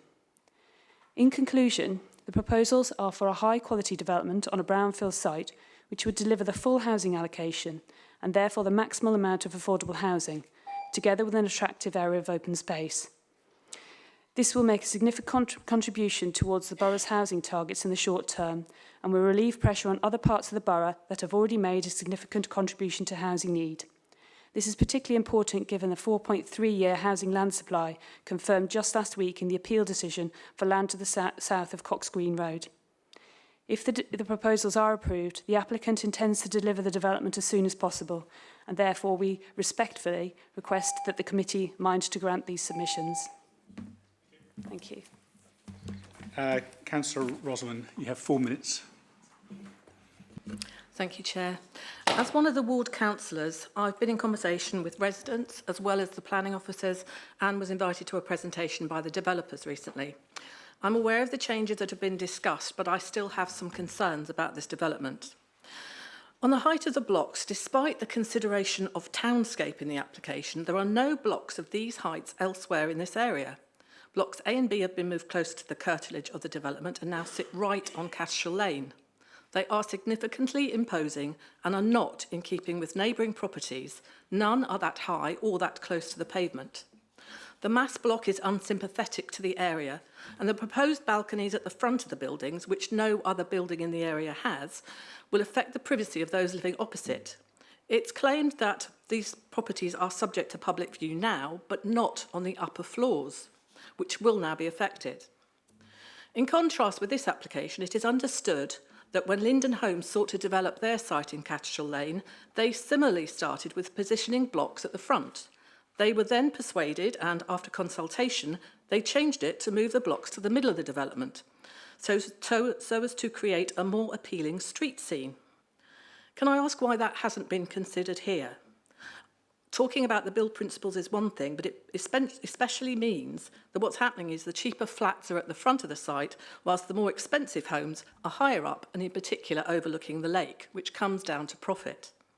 In terms of parking and traffic impact, I understand that a number of parking spaces have been increased to provide 177, but this means 177 more cars having a negative impact on an already busy road. In 2018, Surrey County Council had a parking consultation for possibly putting yellow lines along Cashel Lane, and in that consultation said, quote, "It is imperative to maintain the flow of traffic on Cashel Lane, which in its current state is less than satisfactory and in places extremely hazardous. The roads can't take this much traffic. The infrastructure is not up to it. It's already overcrowded in that road because of the many developments taking place under permitted development. The application places blocks of flats right next to the existing front properties on Skisden's Climb. I've visited those properties. They overlook the gardens and in some cases the balconies look into habitable rooms. Whilst there are balcony screens, that doesn't mean people can't actually look over those screens. The committee may recall their amended outline plans were approved that replaced the blocks of flats with houses on the front next to the housing in Skisden's Climb. In the present application, it should be noted that the other side of this site is the ambulance station, so no such issues apply. What kind of protection will there be to ensure accessibility to members of the public for using the play area? The playground in Linden Homes was also meant to be open to the public, but that road has now become private and is lost. It's been clarified that 17% affordable housing provision has been agreed. No change has taken place in these plans, but we now have this intermediate affordability, which I would seek to have clarification on, please. The developers' viability study showed that they believe it's not possible to make their desired profit and build 30% of the homes, which this council usually requires. These specific studies have become a new cottage industry for developers to take advantage of to ensure they can still make their high profits to the detriment of the local community. Thank you. Thank you. Was there a question there that an officer can provide an answer to? Intermediate affordable housing is in effect a tenure between what we would consider full discount affordable housing, what used to be called socially rented housing, which is a discount generally between 20 and 40% of market value. Intermediate is between on that, quite often, for example, rents set at 80%. And equally, it's products such as shared ownership products where there's an opportunity for individuals to, for example, start with buying a 25% share of their house and then staircase up to a higher provision. Comments from members? Councillor Fowles. Thank you, Chair, and also thank you to the speakers who in practice come from parts of the ward that will have to actually put up with this. And to Councillor Rosman for making some very excellent points, which I would like to take up. In terms of, I'll just get this bit out of the way first. I think this is one of those ones where we really shouldn't have passed this outline, because in practice, it's one of those ones where what we were shown at outline is so fundamentally different from what is presented here as to be completely different applications. And so in practice, we are now having to shoehorn in the number of houses into this site. And this is why it, in my view, still doesn't work. In terms of that intermediate affordable, which I agree with many, I imagine many people here are thinking, it's a bit of a nonsense to me. Is that something that is a permanent thing, that is guaranteed for the life of the properties, or is this something that will fade away over time? I'll just go through some of my other points before I stop. I think my main issue with this is taking into account the Godalming and Farncombe neighbourhood plan, and we've had an application tonight where we've wanted to reinforce the weight that we consider, and the residents who voted for those neighbourhood plans consider those plans to have, and also to make it clear for Cranley and other areas who are writing their neighbourhood plans that these things will have weight and that Waverley will back them when they write them. God 5, particularly here, addresses the scope and scale and mass of these such buildings. And this is demonstrably larger than anything around. I mean, the residents who spoke at the start highlight very clearly the part of the Godalming and Farncombe neighbourhood plan that explicitly excludes properties like Prime Place being used as a marker to equate these sites of buildings. Taking that site out of the equation, it is demonstrably larger. It is even much larger than the buildings that it is actually next to. A lot of this application actually seems to forget that when the topography of the site changes and it does go up, overlooking at Skisden's Climb as it itself goes up is actually quite significant. And there's not a lot of weight paid to that in the application at all. I do think it's good that some more parking spaces have been added, but as Councillor Rosman has made clear, that actually just increases the traffic issues within Cashel Lane, which are already significant for anybody who has to live around there at the moment. Particularly with all of the other building that's going on in the same area. So on the main application, God 5 and RE3 would be the policies from the neighbourhood plan and also the local plan that I would jump to immediately as being in contention here for potential deferral or refusal reasons. Just moving on very quickly to the LEAP, I think that the safety aspects... We're not taking the LEAP. We're not taking the LEAP yet? No, right, okay. Well, I shall leave the LEAP for a second then. But I think the other questions about bats and environmental surveys, I imagine other councillors will pick up on and do more justice than I will. But I do think they're of relevance as well. So God 5 and RE3, I think, should be taken with significance in this debate and should be properly considered when considering this application. Thank you. Kate, was there anything you want to answer on that? Yes, just I noted two questions, Councillor Follows. Thank you. Firstly, you asked in relation to intermediate affordable housing whether this is something which is secured in perpetuity. In order to be affordable housing that meets the policy in accordance with the MPPF, it does need to be secured in perpetuity, but there is a mechanism built into the definitions of these things, for example, in relation to things like shared ownership units, which mean that if people staircase up to a full ownership, the profit must go back into the registered provider of the affordable housing. So in effect, it does provide further affordable housing, but not necessarily within that building itself. But generally, nationally, for quite some time now, there's been a move towards intermediate housing because it allows a flexibility and a greater range of housing choice. And you asked in relation to the Godalming and Farncombe neighbourhood plan and the level of weight we can afford to this. Certainly, as I hope I've expressed in my report, it absolutely carries full weight, and it is a change in circumstances in that respect from when it came to the committee previously. However, it is office of view that the scheme does comply with policy GOD 5, and that isn't in effect relying on a precedent of the Prime Place development. It's looking at the scheme as proposed within its immediate street scene, where it's considered to be proportional. Could I just ask very quickly on this, which specific buildings do you believe it's equatable in scale to in that local area? To the dwellings at the front of Skiston's Climb, particularly with that being a key factor in terms of how the development would be perceived from Cattershaw Lane, which would be its main public vantage point. Councillor Townsend. Thank you. Firstly, Kate, I believe that you were going to give a verbal update about the condition for Thames Water and the inadequacy about the water supply, the inability about the water supply to cope, and that you were going to add that as a condition, and also the informative that Thames Water had asked in their email of the 1st of Feb. So I think that's really important that that is put into the application.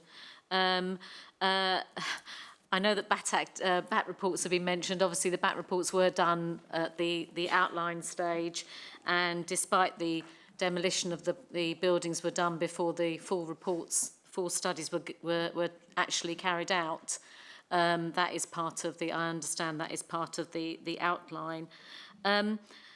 As with all these applications, you know, we can't rely on that outline application. It's only indicative of the layout, and unfortunately that's why it's really, really important that when councillors are in this chamber that they only look at that as really just a pretty picture drawing and don't hold any weight on it at all. And there does appear, with regards to the Farncombe Neighbourhood Plan, Godalming and Farncombe Neighbourhood Plan and the GOD5 policy, there does appear to be a little bit of a disconnect between officers' interpretation and that of the people that created the plan. So it would be perhaps going forward a really good idea for if there is a neighbourhood plan in place, that there's a very close liaison between the members and the officers to ensure that the spirit of the neighbourhood plan is kept to. Otherwise, again, it does rather put all that hard work, it sort of pushes it aside. So that's all I'm going to say, really. The only other one point was about the overlooking on Skidskins, and I'm sorry if I'm pronouncing it incorrectly. On page 75, it said that it was noted that it was already overlooked. Well, that isn't a material consideration. Just because somebody else overlooks it doesn't mean you can overlook it 100 times worse. It does refer to some obscure glazing within some windows, and I'd quite like to know which windows are going to be obscured. And also, we haven't got any of the plan numbers within the conditions, and that's really important, so I know what I'm agreeing, because at the moment I've got no idea. So to be honest, I want the condition for the Thames Water, and also I want the Godalming neighbourhood plan to be considered, but also the overlooking. I want to know what windows are overlooking and the plan numbers, please. Thank you. On the last point, that was on the update sheet too, which has the plan numbers on. But, sorry, Kate. Thank you, Chairman.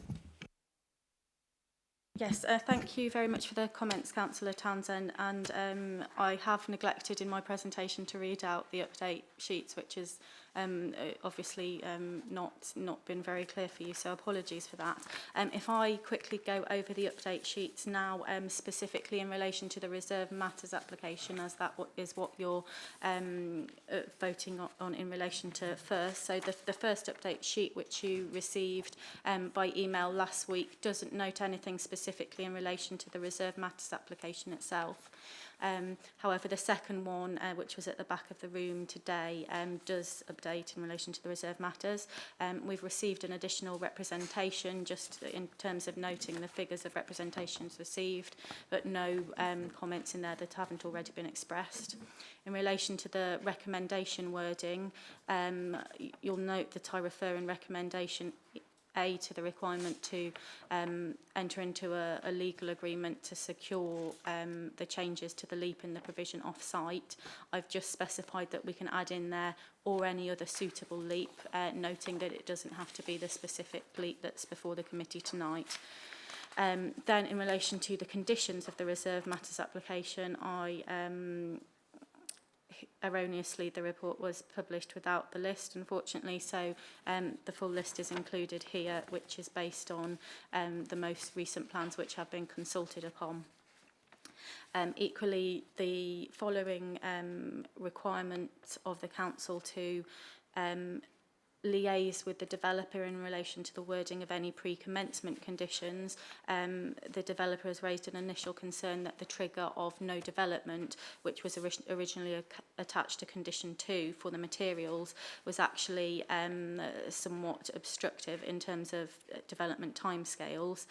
Therefore, I've proposed an amendment to the wording for that to allow them to commence the development up to ground floor slab level before they submit the materials to us, because that's quite often a significant amount of work for both officers and the developer to get the approval for those matters.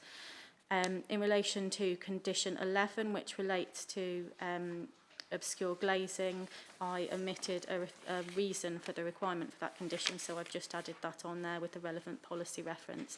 And then on the second side of the update sheet, as you've stated, Councillor Townsend, Thames Water have recommended an additional condition, so I've put that in there, which is substantially similar to the condition wording recommended by Thames Water, with a few alterations to make it compliant with the 6 tests of a condition and to make it specific and fully enforceable.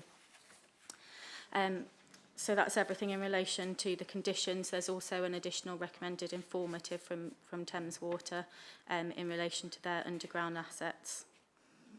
I've also provided some further clarification here, as it wasn't outlined in the report fully, but was questioned in the previous committee, specifically in relation to overlooking between the blocks A and B fronting onto Cattershaw Lane and the new development opposite. The key thing to say in relation to that is that it is a 17-metre distance, and in officer view and in general professional consensus, it's accepted that when a habitable room window is, including at a higher level, is looking out onto a public street, that is not going to be used in the same way in terms of expectations of privacy as a window to a rear elevation, for example, because there's already a potential overlooking from passers-by on the street through those windows.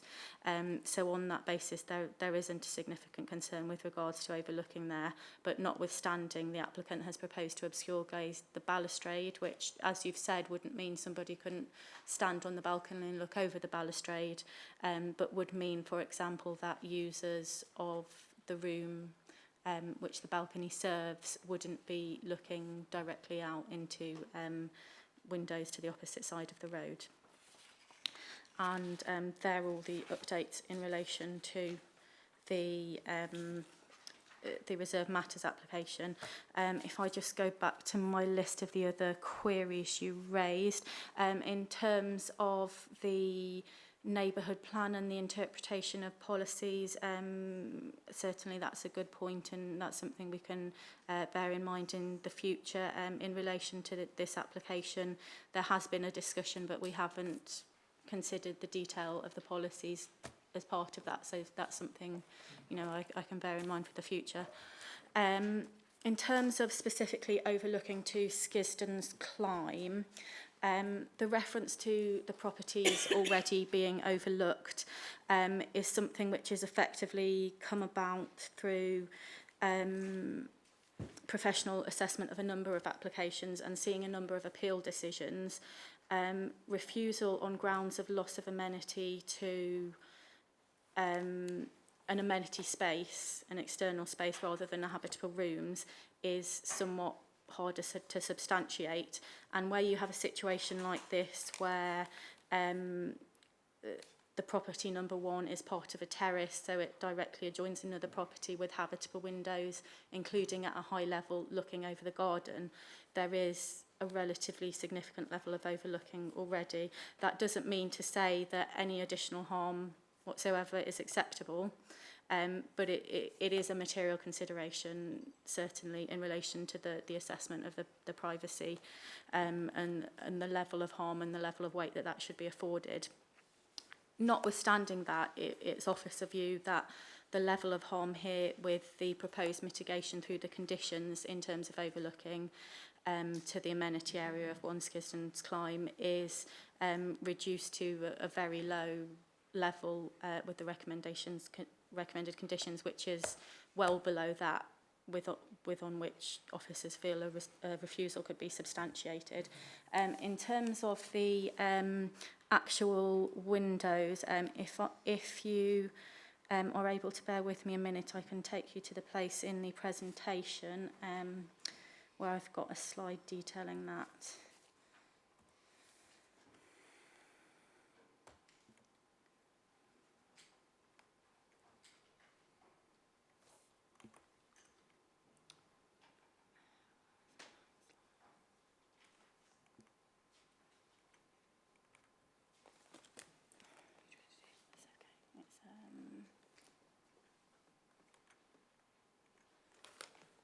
Look, I've managed to get it. So here we can see number 1 Skiston's Climb here, and the existing electricity substation in part separating it from the site here. Block A, we can see here, that contains a number of windows down this flank elevation. It's not recommended that the frontmost window there is obscure glaze, but it is recommended that the rest are. And none of those windows would serve as a principal habitable room window, so i.e. obscuring those wouldn't prevent future residents from having outlook from key rooms. And block C, we can see here, adjoins what is in effect the rearmost portion of the garden where there's a significant change in land levels. It's proposed that the first window here is obscure glazed alongside obscure glazed balustrades to this balcony here, which if you can just see where the cursor is. So in effect, an element of direct overlooking would remain over this very small section of the rear garden where there's a quite significant change in land level. And I've also recommended obscuring to this front balcony here to the side here, so that there isn't a lateral overlooking there. Thank you. Councillor Townsend, do you have a come back on that? Well, I just wanted to come back on the condition because it's quite unusual for conditions to be changed from what Thames Water said, and I just wanted to know. It was clear that no property should be occupied until confirmation has been provided that either etc. etc. So it's now you have changed it in the wording, and it's unusual for that to be changed. Normally we just sort of copy and paste, and I just wondered. You talk about the 6 tests, but surely Thames Water put the condition there, and I've seen that kind of wording before in applications. I just wondered why we've actually changed it now. Thames Water don't have a statutory function in relation to planning applications, so the detailed suitability of condition wording for planning proposals and whether that meets the 6 test doesn't generally come within their remit. I have, in terms of background, had 2 separate discussions with inspectors at inquiries on this very recommended Thames Water condition, and through those it's become quite clear to me that it's not entirely watertight in terms of the direct wording that Thames Water provide us with as standard. So on that basis I've made those few alterations described. Thank you. Councillor Martin. Thank you. There are parts of this scheme which I rather like. The fact that it's to some extent a mixed development. It's got some commercial element to it, if you count an ambulance station as that, and a nursery, and it has a play area at the top. And I guess that's rather better than the other wanton destruction of employment land in Cadishaw Lane, which has occurred over the last few years, the taking away of any industrial commercial space for Godalming and leaving us as a dormitory. However, that's not material to this application. I wonder if Kate could put up on the screen the side-by-side elevations of the main blocks together next to Skisden Climb blocks. This is where the massing comes into account. It's also on page 89 of the papers. This is the one, and it's the one at the top there. The view has been expressed, or Kate has expressed the view that the massing of that top area, the main block facing onto Cadishwell Lane, is not materially different to the one to the right-hand side. I would beg to differ. I think it's enormously greater.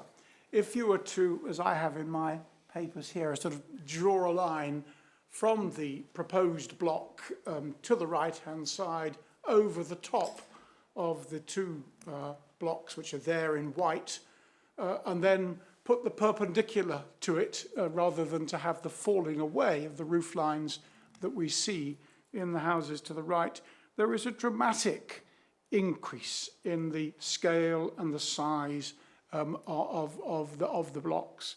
And I do not see how you as officers can say it's not materially different or there is not much difference.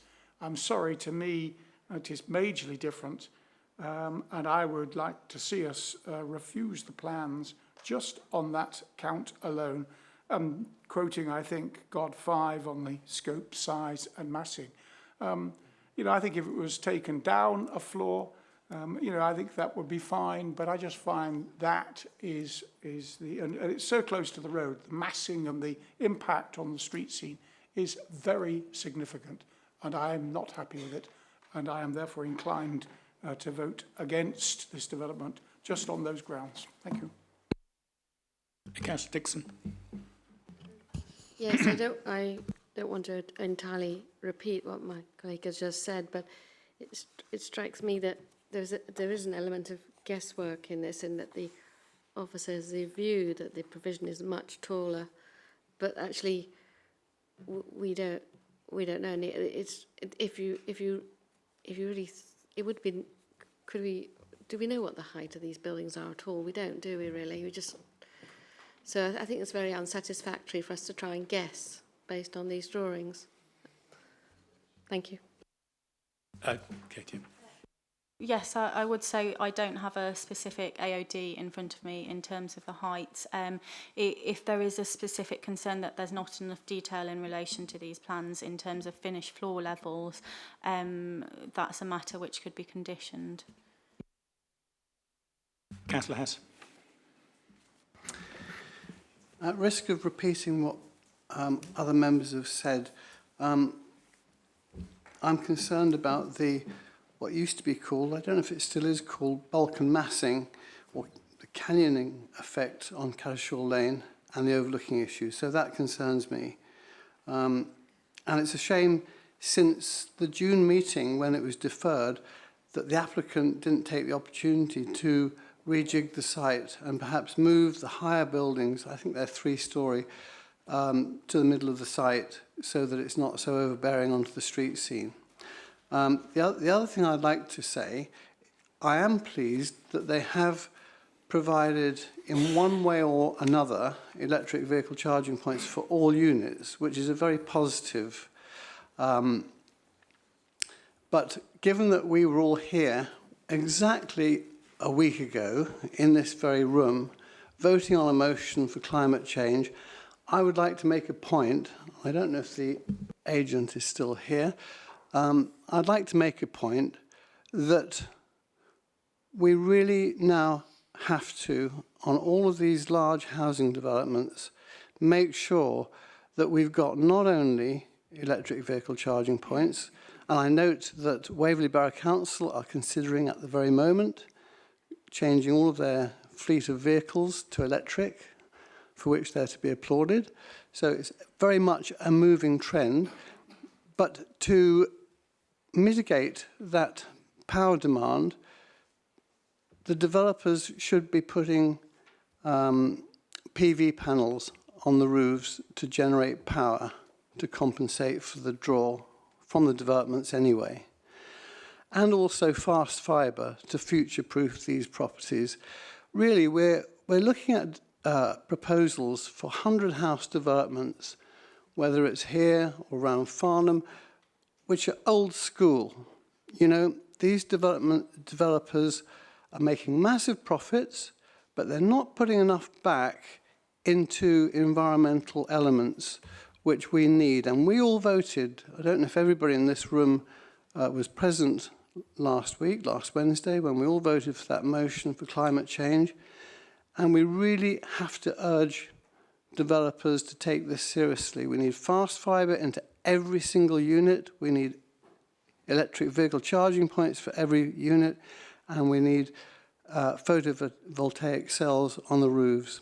And that's all I really have to say. Thank you, Chair. Thank you. I mean those are good points, maybe for future developments, but not part of current regulations. So no, I just wanted to make the point. Yes. Okay, thank you. Indeed so, yes, thank you. Councillor Coburn. Yes, thank you, Chairman. I'm finding this very, very hard. You know, on the one hand, we deferred it, and the applicant, and you have to thank them, have looked at what we said and attempted to make this more palatable. On the other hand, I'm a great believer, as everyone knows, in neighbourhood plans, and I feel there has been a slight missed opportunity on the street scene in this case. You can step up a building so that you don't have that instant sort of wall, as it were, of development next to something else. I feel sorry because we've said it, this is a strategic site, we've put in approximately 100 homes plus a mixed use, and we know it's a very constrained site and it's always going to be difficult, and at the end nobody is going to be 100% pleased with it, but we're going to have to pass it. But I think this one, I personally would like to refuse, and I would like to see if we can just improve that street scene. I think we've got to be realistic about heights and type of building, about where it is. But it is so important that new development sits in its plot, in its area, comfortably. Our neighbourhood plan in Farnham says it, Godalming's neighbourhood plan says it, I'm sure Cranley's says it as well. I mean, we are accepting new development, but we don't want it to jar. We don't really want to notice it. We want it to sit so well within the existing development that people accept it. And I think this is so close to being acceptable. I think it just needs a little more fine-tuning along that street scene. And I think we can get to a development on this site. Much needed. Anybody who's been anywhere near an appeal just recently will know how they pick our housing figures to pieces, one by one on every site. And I mean one by one. They pick holes in every single part. They query whether it's 43 or 41. You know, it's the most amazing detail we go in. And we do need to build out our sites that we have outline applications on. So we cannot take decisions lightly. But I just feel this is a step away from being something that we can support, or that I can support. Well, except what what you're saying there in terms of the ambition. In the end, there is an outline permission on this site for 100 dwellings. We've been round it with the Etta Brownfield site. We do want the 17 affordable houses. If we start making too many conditions, then we'll start affecting that, and there'll be less in it in terms of affordable housing, I think. So, but anyway, that's my view.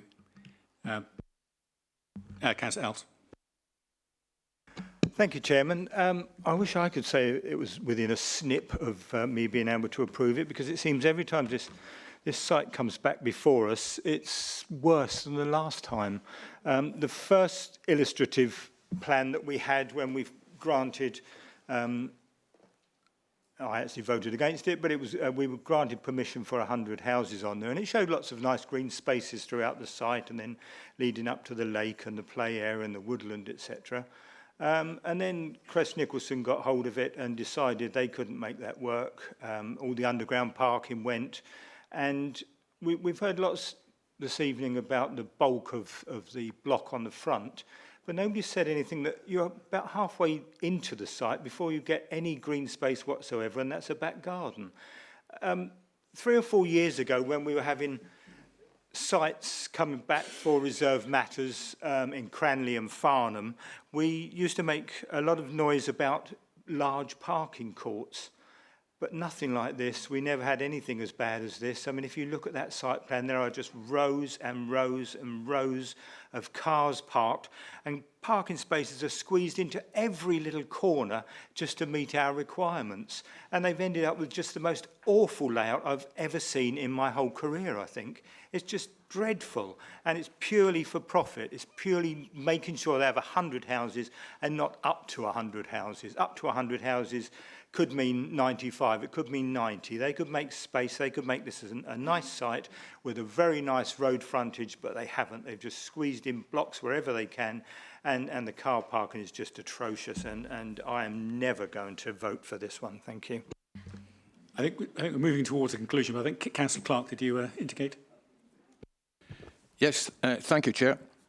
I went on the site visit earlier this year, and I appreciate the sloping nature of the site, but it still reminds me of an Italian opera house, where each tier seems to be struggling for a good view. Unfortunately, the good view are the good people on the other side of the street. Thank you. Are there any other members who wish to speak? Otherwise, we'll go back to Councillor Rosamond for her final comment. Councillor Rosamond. Sorry, I'm on. I was just a bit confused by the plan in relation to 1 Skisden's Climb, because having been to that property, I looked at the plans yesterday when I was in the office, and it looked like there was only a balcony at the front, and yet in one of the other drawings it looks like there's one to the side, and so those balconies will be looking straight into the windows. So even with the privacy screening, it's still going to be overlooking seriously. And the fact that one family are going to be inconvenienced seems to be weighed against 100 homes. And I don't think you can balance them against each other. That family have done a lot of work on their house, their garden, and they're incredibly proud of it. And they've said to me they understand development's necessary, but I just think this is going a little bit too far, because on that plan, it doesn't show anything to the side, but in an earlier one you showed there was a balcony which does side onto the house. So just some clarification, please. Yes, thank you, Councillor Russell. I have pulled up that plan here. I'm not entirely sure where you're referring to. So the Block A, the bulk of the building is here. Yeah. Apologies, it doesn't show it particularly well without a colour. So it looks like there's a balcony at the front, but on a previous drawing, there was a balcony to the side, which doesn't appear on that plan. A previous drawing on Block A, sorry? Yes, on one of the slides you showed earlier. It may have been a CGI. Yes, rather it could have been CGI. Could have been a CGI, but there is a balcony proposed on that corner there. Yes. No, but there's another one further in the building on the side elevation, according to that graphic. I can go back to that, but sorry. One of the windows within the flank elevation of Block A is a Juliet balcony, what we call a Juliet balcony, which is effectively like French windows, which are full height, but they are windows for planning purposes. And are they obscured? Yes, that's recommended, yes. But when they're open, obviously the obscuring is out of the way, so you're looking straight into the house next door. Yes, and I mean, I've not recommended that they're fixed shut because it wasn't considered that level of restriction was necessary. Well, thank you for the clarification. Thank you. Okay, members, I think we can move to the vote. So the recommendation A, we'll take them separately as before, I think, yeah. So permission be granted subject to conditions 1 to 12, informatives 1 to 4, and completion of a deed of variation to the legal agreement to secure changes to the affordable housing mix, which was previously secured, and subject to a legal agreement to be entered into for the provision of the, I think, A leap. Is that now right, Kate? Yes. Okay, and there was, sorry, A leap pursuant to pending application 2019-0316. Sorry, Chris. And there's also an additional informative requested by Thames Water, which was in the added sheet. Is that? Are we clear? Are we clear what we're voting on? So, all those in favour of recommendation A? So 1, Chairman. Those against?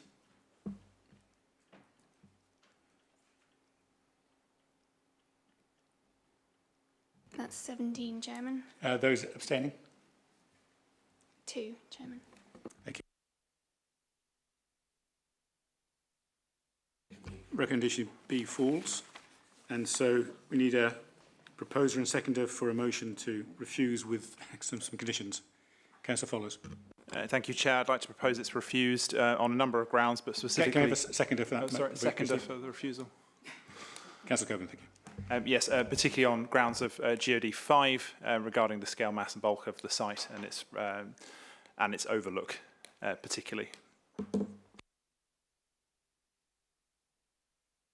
Are there any other items any member wishes to add to that, to Councillor Follows' list? No?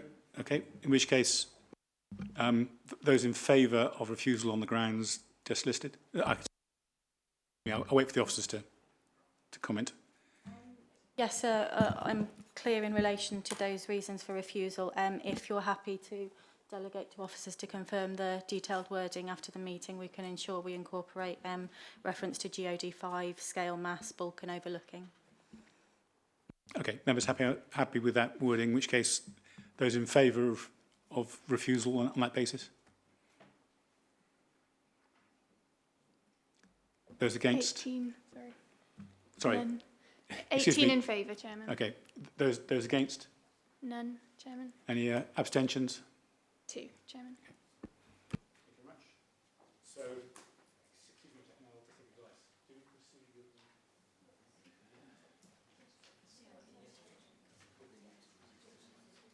It's completely separate. Okay, fine. So I'm just taking advice about whether we proceed with the next item, item 11. The answer is we do. So, so item 11 is the. Sorry, I've lost my place. Is the. Item 11 is the development of a locally equipped area for play, including associated hard and soft landscaping at Woodside Park, Kettleshall Lane, Godalming.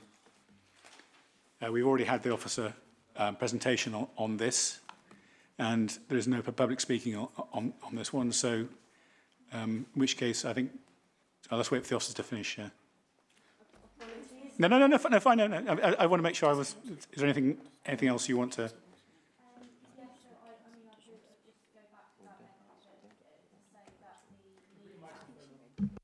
Apologies, thank you. Just to say that the LEAP application itself is an application which has been submitted, which we're required to determine, and whilst it is linked to the Reserve Matters application, there is no reason why a standalone LEAP couldn't be provided on the site. So on that basis, it's suitable for determination. Thank you. It's a bit technical, but okay, that seems to be the view for both from the officers here and from Kate. So, sorry, did I see Councillor? Councillor Follows first. Sorry. Thank you, Chair. Just a couple of points on this. Firstly, just to ask whether it's appropriate to motion to defer this application relative to the other one, because obviously they are. I know they're separate, but they are linked. So I just want to explore that in the first instance. And if we are going to discuss the actual application itself, I would just like some commentary on the safety aspects of the barrier between the residential properties and the lake and the LEAP, because it's a little bit risky in my view. Can we just hang on for a second while we just defer?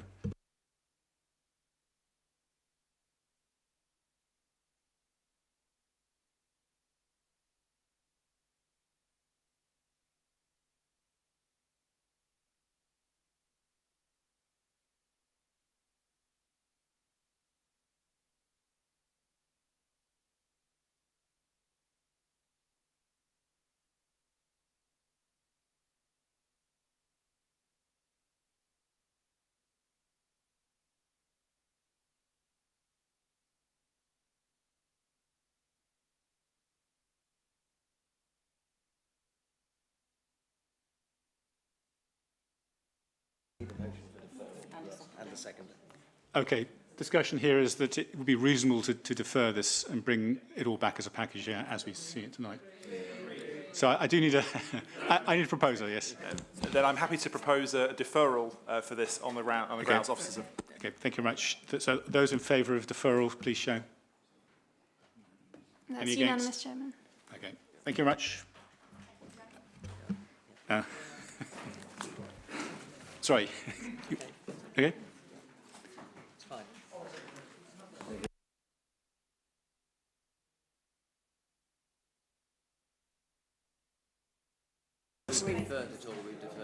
Okay, I think we're finished. Thank you very much.